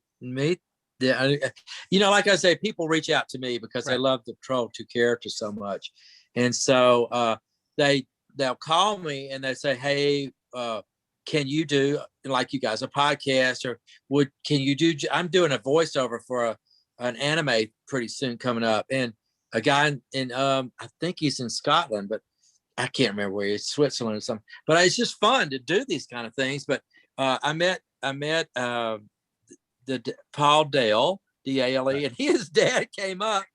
I had more fun doing it. Came all the way out to my hometown, Alex City. I live in Alexander City, Alabama, on a lake here, Lake Martin.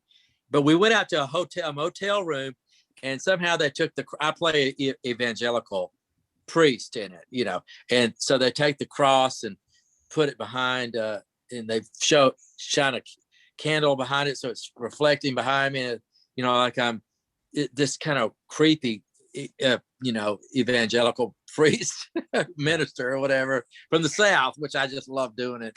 And so that was what I played in Chosen. Yeah, no, I mean, I got to go down and see the premiere. Yeah, no, I mean, that was New Orleans to see the premiere. That seems like, I mean, like that, what was that, a day's work? 2 days, maybe? Probably a day or two. Yeah. So I mean, that's interesting. Like you said, you get called for all these, cameos or just small roles, but like you seem really appreciative of the work that you get offered. I mean, is there anything that you've been offered or asked to do that you've had to turn down, like anything too risque or too stupid? I don't know. Like, is there anything that you've turned down that you can recall? You don't have to name names or anything like that, but. No, I was just kind of bummed out. No, it's not that I was turned down, but Alan Baugh from Birdemic and myself and Juliet Pugh is her name now, but Juliet Danielle, and Juliet was in the room. So the three of us, me from Troll 2 and Juliet from The Room, of which she, by the way, plays. She's in the scene with me in Texas Cotton. She's behind the counter. Y'all might not have noticed that, but she's the female lead in The Room. Anyway, and then the three of us did a thing called Ghost Shark 2, and it was directed remotely at the time by a guy from New Zealand. So he was on the phone with us, directing us as we're being filmed in Los Angeles. That was cool. That's cool. So, I enjoyed that, but it never made it out. Our little scene never made it. Do you have turned down? Do you have like a dream project or somebody you'd really want to work with, or just a cameo on a TV show that you want to do, or something like that out? God, that's a great question. Yeah, I mean, I was just thinking it would be so cool to work with more experienced actors, like my team of actors, like I mentioned, Lou and Jason Douglas, Lou Temple, and now Judd Lorman. I mean, these are all great actors. Maybe they're not A-list actors, but to work with B-list actors that are as good or probably even better than some of the A-list actors that you see. It's such a joy to work with. That's all they do. And so, I don't know. I just have a buddy of mine. His name is Sean Parsons, and I would love to do something with Sean. Sean is in the short, and if you guys have not seen it, it's called The Gunfighter. And it's a short, and it's one of the funny. I think it's the most watched short ever made. It's called The Gunfighter, and Sean plays the lead. Oh. I would highly recommend anybody to look that up. To see it. So anyway, look that up. As far as big name actor, wow, I can't even imagine what it'd be like to work with somebody that's does it all the time, but and is not bored with it. Right. Yeah, I think it'd be a heap of work. I bet Chris Hemsworth would be a lot of fun. He's just upbeat, fun-loving kind of guy. Absolutely. He'd be fun to work out. Working with Thor, I would love to work out with him too, because I like to lift weights, so you could teach me how or something, you know. There you go. Hey, I know you like to stay in shape with your protein shakes and all that stuff. Hell, I don't still do that. But yeah, I'm 60. I can't believe I'm 66 now. It's like, oh my gosh, it's so crazy to, it's like shit, 66. Yeah. Yeah, you look good for But, 66. Hell, you look good for 56. Well, I don't know. Are you 56? Yeah, I'm 56. Yeah. Yeah. It just creeps. Yeah, it creeps up on you pretty good. Oh But yeah. yeah, let's keep it going. Yeah, best I can. As best I can. What do you find more difficult? And obviously you went to school for 7 years more for dentistry. Do you find being a dentist at this point more difficult, or do you find acting more difficult, or neither? Do you find like it's both are, almost second nature to you now? Well, I'll be honest and tell you, acting is more difficult than dentistry because I was trained so well, and it's such a specific a discipline in medicine. Dentistry is very I would say probably the most fine-tuned discipline of medicine, I would think, as far as diagnosing and treatment, and such a hands-on. But with acting, I mean, boy, I'll tell you, that's years and years of work. I think, I think a lot of it's just practice too, Judd and all these guys, trying to memorize and learn script and understand script and the depth of it was always something that, was real curious to learn. And it really helped me a lot, especially when I was on set with, some great guys, especially by the time CYST rolled around. I felt like I had a little bit more oil to that. Mhm. I was pretty green in Texas cotton. So, yeah. So did you keep any mementos from any of the movies? Yeah. Let me see. I think I've got one. If I can find it. Shit. I'm in this cabin. So do you have Margot's body double from the end of Troll 2? Is that what you're about to show us? That thing that's laying on the table? Can you imagine that? Oh, you guys, that's so funny. Oh God, I've moved and oh well, I've got one of the oh shit, if I can find it, I've got it. You guys are not gonna believe this. Oh my God, that's such a great question, y'all. All right, I'm spoiling it a little bit, but oh well, this is really gonna make folks want to see CYST. So here it is. There we go. There is the double. There you go. That's one of the from the movie. There. Is that the one? And Is that the one awesome. from? Well, I guess we shouldn't This is spoil so too much. Is fucking that the one gross. from the? I shouldn't say. last? I shouldn't cuss, but I'm going to. That's all right. Does it work? Word for Does it squeeze 2020. anything out? So yeah. So this is this little thing right here. If you can see, is the of it. Yeah. If Okay. I get in trouble for showing, I could get in a lot of trouble. Oh, put it away. Put it away, man. Put it away. Okay. I could get in so much trouble for that. But Don't it's Now, a spoiler. Right. Vinny missed it. It's all right. So Sorry. My at your 56-year-old office, bladder do you have any of made a your calling. At this point, nothing's important, right? I mean, COVID's just made everything kind of, what the heck, right? so at your Come office, on, do you everybody keep have any posters or anything on the walls from your movies? Oh yeah, but I don't have. Well, no, I I don't have meant at them your out. doctor. I meant at the dentist office. Oh yeah, Do I just put. Oh God, you should see me. I have all kinds of pictures up on the wall of me everywhere with my signature and everything. No, I'm just kidding. I'm just kidding. Not really. Dang, what do you think? He's a narcissist, Jeremy? Jesus. Yeah, right. I get No, my but- poster. Shit, put it It'd up be on the kind of wall, cool. right? It's kind of cool to see your dentist in a movie. It's still from a movie on the wall. Exactly. That'd be kind of But- cool. Oh my God! Well, you've seen Best Worst Movie poster. That's a damn good poster. Yeah. That is an You know, awesome Tyler. poster. I know the guy that did that's famous. Tyler Stout, STOUT. Check out some of his posters. Google him. Yeah,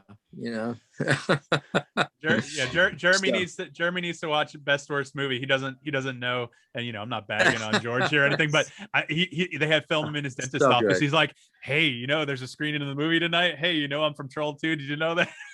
It's great. Like, I love George. He seems like such a personable person. Like that's how you come across. He seems genuine.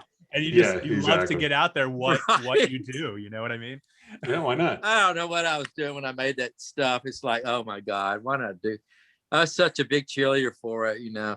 Yeah. Oh, But anyway, you, yeah, you it got was it. You got fun. It was a you lot got of fun. you got to be a cheerleader for what you know the things you're proud of, and you saw how people reacted to Troll 2, and you know I'm sure that sparked something in you, like, hey, people love this, let's spread the word, because they do, you know, whether it's camp or whatnot, whether it's worst movie, Oh my whatever you God. want to call it. Oh God, the largest salsa manufacturers in the world, Mrs. Renfro's Salsa from Fort Worth, Texas. Her son, Doug Renfro, is a huge Troll 2 fan, and his kids are too. So he sends me salsa all the time. Thank you, Doug.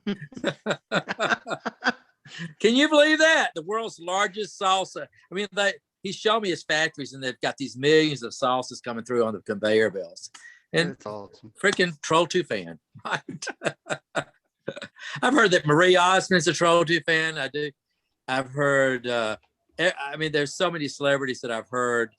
Quentin Tarantino is a big Troll 2 fan. Of course, Patton Oswalt is. You know, there's just Troll 2 fans all over. Yeah. Oh, definitely. Definitely. There are, Well, yeah. I do wanna know a- Seth Rogen is for sure, because Travis told me he talked to Seth, and George Hardy. Oh gosh, I'd love to meet George Hardy. He's gonna come in for a God, cleaning. You got to be freaking kidding me. He's coming by for a cleaning. Don't worry about it. Yeah. Right. Oh God. Were you back to Troll 2 for a sec? Were you, when you were filming, how many days do you remember how many days you spent filming scenes with Margot? I mean, what was that, a 2 or 3 days with her? Yeah, I pick her up. Yeah, I go pick her up at the house. Okay. The same house that we filmed. And yeah, probably 6 days, I think. Okay. I'm thinking. Yeah. And She's a sweet gal. Yeah, I mean, obviously I only know from what I saw in Troll 2 and what was in Best Worst Movie. I mean, you haven't, like you said, you haven't kept in touch. I mean, and I'm not I'm not a medical professional. I don't know anything, but like, was she different when you guys saw her in Best Worst Movie than back in Troll 2? Okay. Because obviously, she seemed a little bit more withdrawn and and things like that. And obviously she was taking care of her mother. So okay. Yeah. Okay. Yeah. Right. Yeah. I just hadn't had a chance to stay in touch with her. I wish I could. Yeah. No, some She's people, a sweet gal. yeah, some people withdraw, like some people, I know she's still going out for some roles, she said in the documentary and things like that, but they don't, if it's not something you love doing or something you think you want to keep doing, you back off it a little bit. So I just was curious about that. So. Well, I mean, you can only imagine. Yeah, I don't know. In Best Worst Movie, in the documentary, there's a scene for the listeners where we actually go in and this is how many years later after we did this, and we cold call or knock on her door. Michael Stevenson, and here I am. She could probably recognize it. Michael, he was 11 years old when we made Troll 2. Now he's 28 or 29. Of course, she didn't even recognize it. And we hit her up, and it was not really fair to her, of which we didn't film that. And because we came back and she got beautifully, she's just a beautiful gal, and we got to see her again. And and then we spent 4 hours there, with her that day, and it was really a nice afternoon to be with her, Do you have according to IMDb, you have a soundtrack credit for Best Worst Movie for singing Row, Row, Row Your Boat and recreating that scene? Oh, how funny. You guys are too much.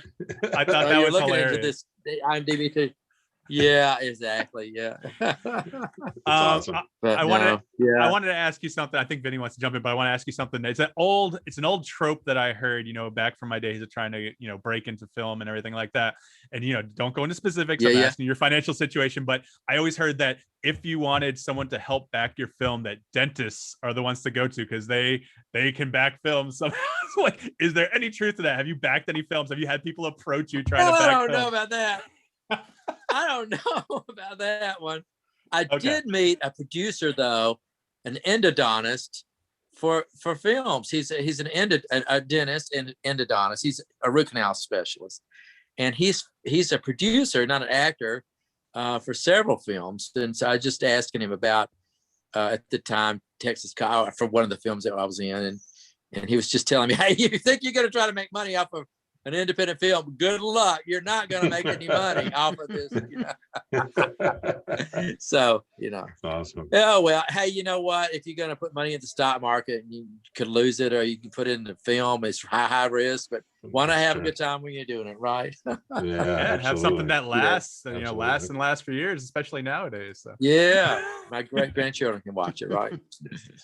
Is there a Troll 3, Mike?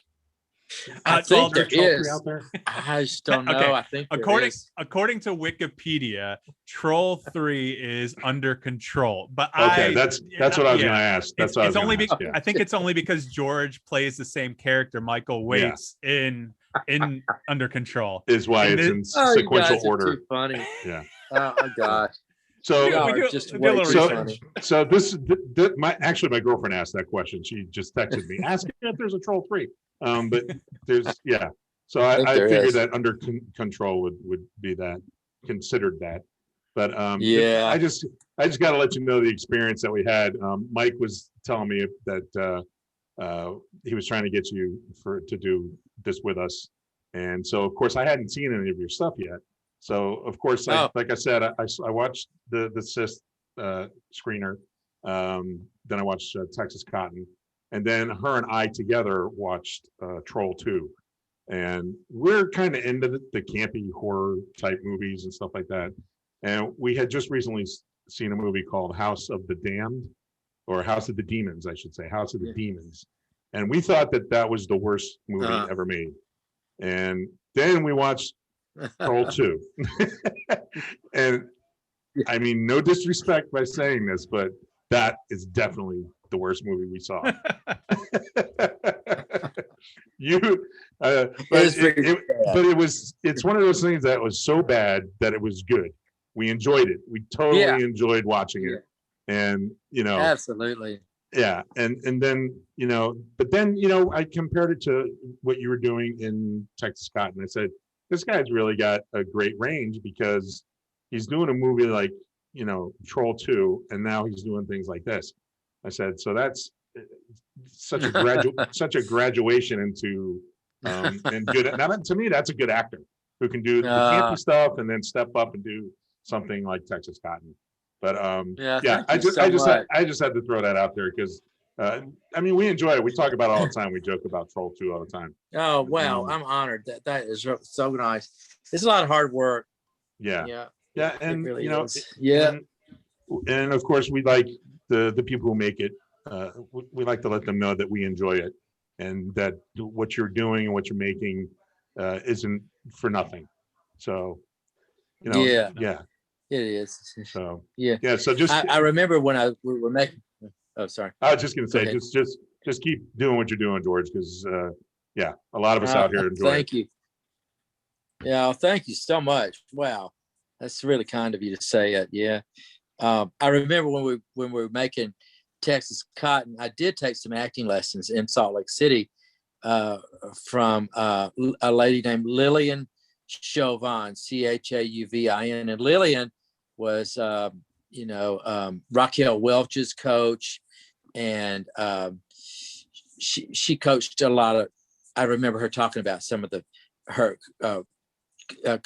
students, and I was able to do some scene analysis with Lillian, and she would always tell us less is more, meaning on film. And so for me, what that meant was just little subtle changes in my face just in front of the camera in Texas Cotton. And so it kind of came across pretty good, because I just was not trying so hard at this, playing that character, to make it more natural, Absolutely. No, definitely. And it came across. Well, this has been so great talking to you guys. Yeah, no, George. I wanted to wrap it up before your phone died, but I want to let you know you are welcome anytime on this show. If you have anything to promote, you want to chat, you want to talk, you just email me, just message me. We'll have you back on. What what do you have? I'd love to. Well, I know you have your Cameo that people can find you on. What do you have to promote that people can find you at? On IMDb Pro, you mean? Oh no, just like, so if you want to promote anything, obviously we have CYST coming out. That's still in the process of getting released. So we want to promote people to go see that. A nice horror comedy, I'd say, in a vein. That's coming out soon, and you're working it's a wild ride. That definitely is. Do you have anything else to promote besides CYST? We can get them, hopefully people can see that soon, however it's going to be released. Yeah, CYST, but I'm not sure. Eva's kind of handling that one, but or that over there in Germany. But it's there. I think it's been released in foreign, but not the U.S. yet. So yeah, I would say CYST would be great, and then Under Control is out now, of course, and then and also Here Comes Rusty just came out. I mean, all of these just came out. Yeah. Those are Tyler's films, and of course with Texas Cotton. So yeah, I mean, I've kind of been. I had 3 films come out this last year in 2020. They all came out. That's awesome. That's awesome. And then 2021 will be CYST. Yeah. All right. Yeah, and then 2021 will be that, and then the new film with Mickey Reese's new film would be fun to be in that for just a little bit there. Sure, absolutely. Yeah. All right, look forward George. to it. Well, yeah. I mean, Vinnie, we look forward to it. George, I really want to thank you for coming on The Usual Saints. This is great. It's great having you. Great. And and we look forward to seeing you in hopefully a lot more films, and seeing you acting chops. Yeah, I'm coming out for a cleaning. I'm coming out for a cleaning, by the way. Mike, come out. I'm in Alabama, in Alexander City, at dental practice. I'd love y'all come see Lake Martin. I'll take you out this lake. It's 800 miles of shoreline. It was the largest man-made lake in the world in 1926 when it was made, and it is just one of the 10 most beautiful in the United States, they say. And beautiful. I'm building a house right now on the lake, and I just put a waterfall in on the lot. Now I've got to kind of get my site ready to build. So I just sold my house, and so it's really kind of cool. It's a neat place. Well, good luck with the new house.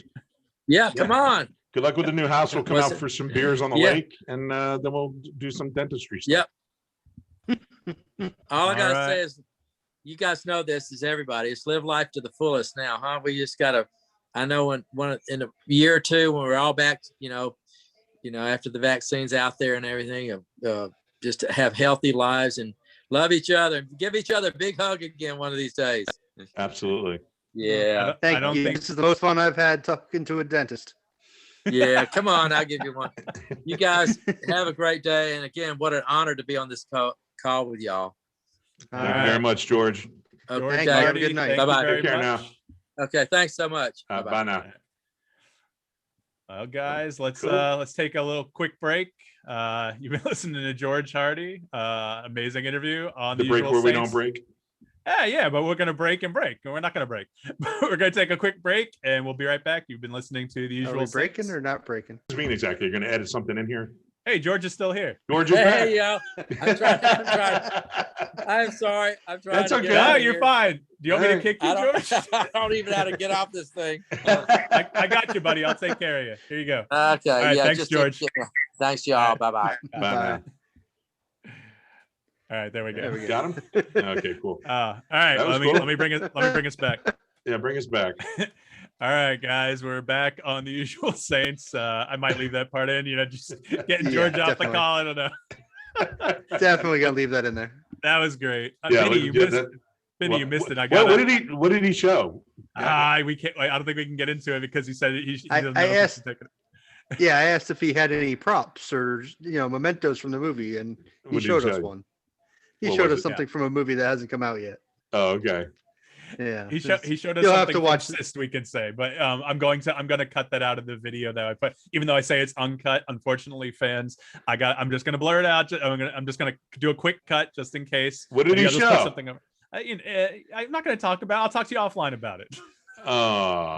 He said he wasn't sure if he could show it. He didn't want to get in trouble. I'm not gonna get the. Okay. All right. That's cool.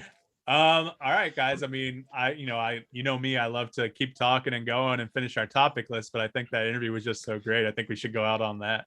I mean, what do I you don't know. This whole Mike super secret topic has been on the damn list for about 6 weeks. Yeah, what the now. hell is that? Super secret topic. do you really want to What talk the- and just get Yes, over do with? it. Hurry up. Let's go. Hurry up. I was just wondering how you guys felt about fleshlights. Flashlights. You fucking dildo. No, it's not No, quite a dildo. that's It's the the other opposite. I mean, someone out of the three of us may have had one at one point. I never had the What, a experience of being- flashlight? A fleshlight. Oh, a flashlight. You know what a fleshlight is? No, what's a flashlight? I've never heard that. Jeremy's blushing. But No, I've we're never done heard with it. this I've never heard that. conversation. I've never heard that before. What is a Okay. flashlight? So you know, yeah, we're it's not like talking about this. it's like a flashlight, okay? Okay, but instead of a flashlight at the end, it's got like this rubber vagina. oh my god, a flashlight. What the hell? So- Vinny's got 3 in different colors. Hey, you see what I got? Pillow. My pillows. All right, that's what I Have you got. named the pillows yet? Do they have names? That's Like, none of your business. Do they get jealous of each other if you use one more than the other? Yeah, they're in rotation. Anyway, I was just wondering. For some reason, that popped into my head. It was probably I was watching something the other day. Probably an ad popped up or something. I was like, "Oh, hey, that's A something to talk about." fleshlight. But That Jeremy is doesn't want to talk crazy, about it, so man. that's fine. That's absurd. A flashlight. Mike's a That's fan. the first time I heard apparently. of that, man. You should Google it. I'm sure you'll Nah, find something wait, interesting. You explained it. I'm good. Wait, Vinny, are you telling me you don't watch the ads when you're looking at porn? Because apparently that's where Mike saw it. There are ads on porn. Apparently. Jesus. Where are you watching it? Who? Vinny. What are you talking about? I watch it on my phone like everybody else. He's in the dark web where they don't show ads. Oh, so what? I have a less of a porn site than you. No, I was just curious. It popped up. It's nothing huge. I just knew that Jeremy would try to nix the topic if I. I haven't revealed anything. That's You your know, we super can talk. secret. Your super secret thing topic. You guys were all over it. I'm like, it's nothing really big. You don't have to worry about it. Well, it's been in there for like 6 weeks. We didn't know what the hell it was. We've been busy. We've been talking about other things. That's all. Just a humorous little thing. All That's right. all. So who's our next guest? Hilarious. Do we know? Do we have anybody? So I asked Travis, the guy we talked about, the producer of CYST, and Right. he wanted to do next Thursday with Greg Sestero, Really? Mark Both from of the them? room. Yeah, they want to do a twofer, and I told him, I said, well, I've never done a twofer before. I'm not opposed to it. It's just we usually do one-on-ones just so we can talk about whatever the hell we want to talk about with people, so we give Well- them more time. But well, I have you no know- problem with it. Well, you probably get some gems from them too. Talking to each other. Oh yeah, totally. And so I'm just So- waiting to hear back. He said he was going to talk to Greg and see if that March 4th date worked for him. If it Yeah. doesn't work for him, we have a few other guests lined up. I had Zeb Wells reach out to me today, one of the writers and producers on Robot Chicken. I'm a Right. huge fan of Zeb's. There's a Yeah. funny exchange actually in the email, which I want to save for when he comes on. And we'll see. Does that date work for both of you guys? What The one was we it talked again? about? March 22nd. What day does that fall on? I think It's it's a a Monday, Monday right? at like 7 p.m. Oh, if it's at night, that's fine. Jeremy, I you're on think I go back to vacation, work right? the next day. Yeah, I go back Yeah. to work the next day. So, like, if we can do that, if we can nail that down with him, this would be probably our highest profile guest. And he's a really funny guy. He'd be a really great guy to talk to. Right. Maybe Saint will be back by then. I doubt it, but hopefully. Yeah. He's never but coming yeah. back. She's Listen, making too much money on that boat. Apparently. So, but we have a whole bunch of cosplayers. We got some other people from various other things wanting to do the show. So Yeah. we'll see. But I'll get someone lined up for next week, whether it's a short interview, long interview, whether it's someone that no one knows or someone everyone knows. So So I have a question about Texas Cotton. Is it not a horror movie? no, it's No, not. It's dude. Oh, well, no, it's not a horror You movie. tell me that about every movie, so I don't believe you when you say it anymore.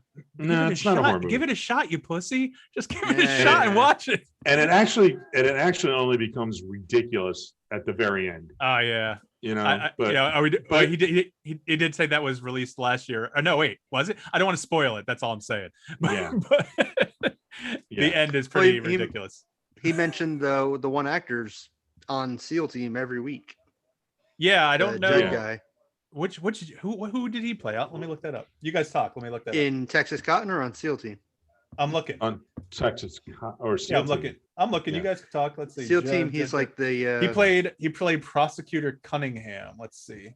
Looking for a picture. Okay. Yeah, I know the guy. What did he play in Texas Cotton? He was okay. So remember in the courtroom scene, the guy who's next to the mayor, the prosecutor. Yeah, he's the prosecutor. That's all. Oh, okay. You know, I recognize him now from some roles that he's been in, but he wasn't the mayor. But right. Yeah, he was in Jack Reacher, I think, and a couple other things. I never saw Jack Reacher.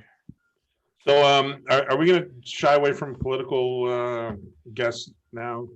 No, dude. If you want, I told you, if you want to listen, your thing was you think that people might not want to be on our thing, but after a poll of the four of us, I think, and you agreed, we don't want to tone ourselves down for other people. If we don't get guests because they find our content too much, that's fine. It's sad, and I would love to have everyone on, but I like our show to be almost like, listen to that whole George Hardy interview. We weren't offensive or anything during that whole thing. We talk about some things that, we talk about like sex sometimes and things like that, but it's all in fun. It's all in jest. If people, people are, I hate to say it, if people are too much of a prude or anything, or, if they feel like it'll offend their base, I get it. So I'm not going to. Well, yeah, I mean, I know the whole thing about it. We're not going to appeal to everybody, but we're going to give a little bit of a hard time. I don't want to. Come on. I don't want to bring somebody on. I don't want to bring somebody on and have a serious conversation with them. Well, I mean, I guess it's up to them to do their fucking homework and see what we're about. Yeah, of course it is. Right. Fuck it. All right. We had nothing out there when we got the first political interview. That's why it happened. Well, you got that right. Absolutely. Now we have 10 episodes of what I've dubbed season 2. I've decided there's going to be 37 episodes per season. So at season 2, episode 37, season 2, the next episode is going to be season 3, episode 1. So that's where we're going to go. I have no idea what the fuck you just said. Why the hell would you? I heard a lot of numbers. I heard numbers and weeks and numbers. And no, weeks. Okay. So you come up with a random number like that.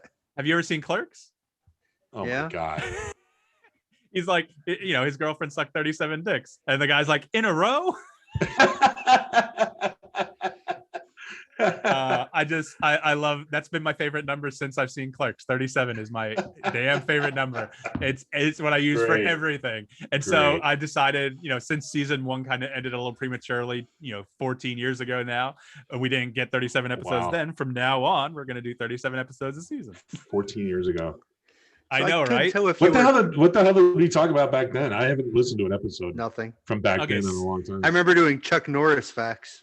Oh, okay. That's good. Okay, so those are timeless. We could do those now and still be a big hit.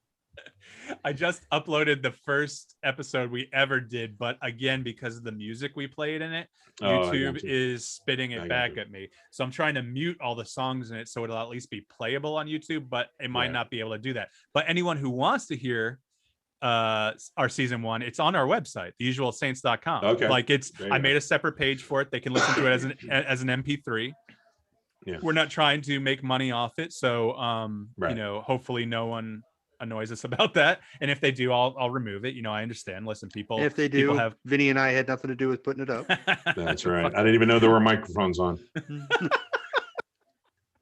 So that's kind of where we're at. But no, if you want to reach out to your local congressperson that you wanted to reach out to, man, fuck that. I don't want to talk to her. Both of you have free reign to invite any guests. We have our guest list that I sent you guys. You can invite any person. I don't care if it's D-list reality OCD stars. About this shit. What do you mean I'm OCD? What the fuck does that mean? Hey, you got like lists for lists, and there's a list of what lists to look at, and it's fucking crazy. Oh, I'm sorry. I try to have you get prepared instead of just sitting there like a creepy stalker person the whole time. Hey, George has to ask you if you want to say something. By the way, where is my email for this site? You said you gave us emails or something? Yeah, dude. Okay, so I got mine. Where are they? So I emailed it to your Vinnie to Fury email address. Yeah, I'll just go through that. Yeah, you know what? Do it again. Send it to me again. I'll send you a password reset. Yeah, send it to me again. He's using a jitterbug. He doesn't have an iPhone. I have a fucking iPhone. Do you have like some kids that live nearby that could show you how to use your phone? Isn't a flip phone an iPhone? No. Oh, okay. Do you have to pull up the antenna on your phone too? Those are some of the best signal I ever had. I talked to someone about that today. Primeco was Verizon Wireless before Verizon was Verizon. And I had that when I was working at Blockbuster, because we had some weird thing at the local Blockbuster franchise where we were the franchisee was asking us to basically sell people cell phones. So we got a phone from there at a discounted rate. And I'll tell you, I gotta tell you, that cell service was one of the damn best cell service I ever had. My Razor was awesome. Yeah. When I had my Motorola flip phone with the antenna, that was awesome. It was like a communicator from Star Trek. It was awesome. I know which one you're talking about. I forget what it's called. I think it was called Attack or something like that. I don't know. I don't remember. But I know what you're talking about. I know Motorola made it. That's it. That's cool. All right, guys. Anything else to wrap up for the week? Or are we good? So when are we doing this again? Are we doing a Sunday or what? No, not Sunday. Not Jeremy. Sunday? No, Jeremy's. Oh, that's right. Jeremy's working. Sunday. He said he can do Jeremy's next pretty Thursday. busy this week. So do you want to Thursday's not going to work for me either. What the fuck? I got to fucking work. Who are you, Cher? Bro, you told me Thursday. I told the people we could get an interview on Thursday. When's the next show going to be? You guys can. I just won't be there. When are you going to be able to film the next show? Hey, Mike, you might want to consider. I worked 6 nights in a row. Sorry. You might want to consider getting rid of Jeremy. You might want to consider doing it on that night that he's not there. Talking about, you can't do Friday, Saturday, Sunday next week either. No. You can't do any day starting tomorrow. We've watched you for the whole week. Wow. I go into work Wednesday night and I get off the following Tuesday morning. Wow. So you're available Tuesday next week? Like in 3 days? Yes, that is my only night off. Yes. Okay, well, we'll see if we can get something planned for that night. We need to have a show every week. We don't necessarily need a guest for Tuesday. Just get together and shoot the shit. And well, you got these other guys scheduled for Thursday. I would do the interview if you can. I don't have them scheduled. Like he was going to ask Greg. He was going to ask Greg if they could do it that night.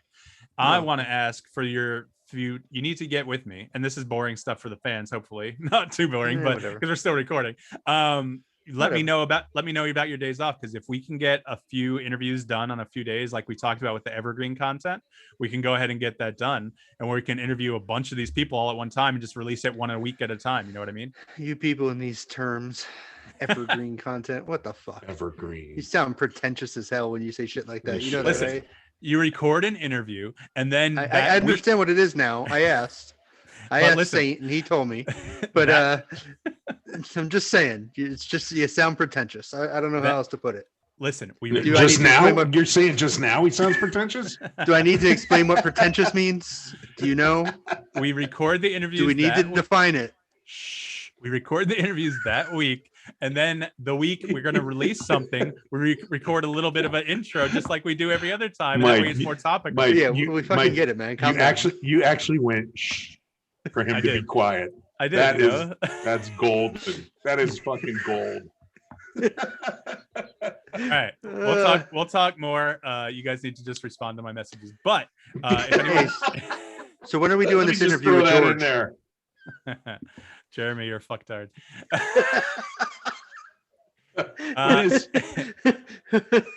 When is this George thing? When are you gonna put this out? I don't know how many people we had watching us live. Oh, this is gonna be out Sunday. I release every episode Sunday, so I'm gonna edit it. Sunday. Yeah, basically. Did you see how many people were watching us live? It didn't look like that many. I was trying to look, but I didn't want to be too rude, so I don't know. Just on the one on our page on Facebook, who knows if it's? Let me refresh. Boring. How many people looked or no? Yeah, who knows? I put it on Twitter. I put it on our group, and I put it on our page. Okay. It says 5 people reached 10 engagements. So that's all I'm at for now. So who knows what that means? But I'll talk it up. One of those might have been me. I pulled a Vinnie and accidentally clicked on the link. So one of those might have just been me. So there. Fuck. Did you do it too, Mike? Because there's 3 of the 5. I know. We're the 5. We're the 5 people. Listen, I'm gonna. Three. My girlfriend Jenny clicked in, so that's 4. I'm gonna work on clicking. Or you stupid asses! You made me say clicking. I'm gonna work on editing and putting it out this Sunday for broadcast on YouTube, and all the podcast networks. So All right, I'm gonna talk it up. I'm gonna make a couple of videos and put them out on Facebook to yeah, man. get out to my people or to the public, whatever. All right, guys. Well, that's it for this week. For Vinny and Jeremy, I'm Mike D, saying thank you to everyone who listened, and especially thank you to George Hardy for coming on The Usual Saints. As usual, you can hit us up. What's our number? 240-724-6877. Jeremy's doesn't know what that is. It's a phone number. It has 10 digits. If you dial it on a phone, it'll call and get to a voicemail. Wow. It also gets texts. You can email all four of us, including Saint. All you gotta do, listen, the easiest thing for everyone, even the phone, just go to theusualsaints.com. It's got every way to listen to us. It's got our YouTube, it's got all our social media, it's got all our email addresses. So go see us at theusualsaints.com. Lastly, that's it. For Vinny, Jeremy, I'm Mike D. Let's sign out. This is The Usual Saints. Thanks for listening. Peace. Great.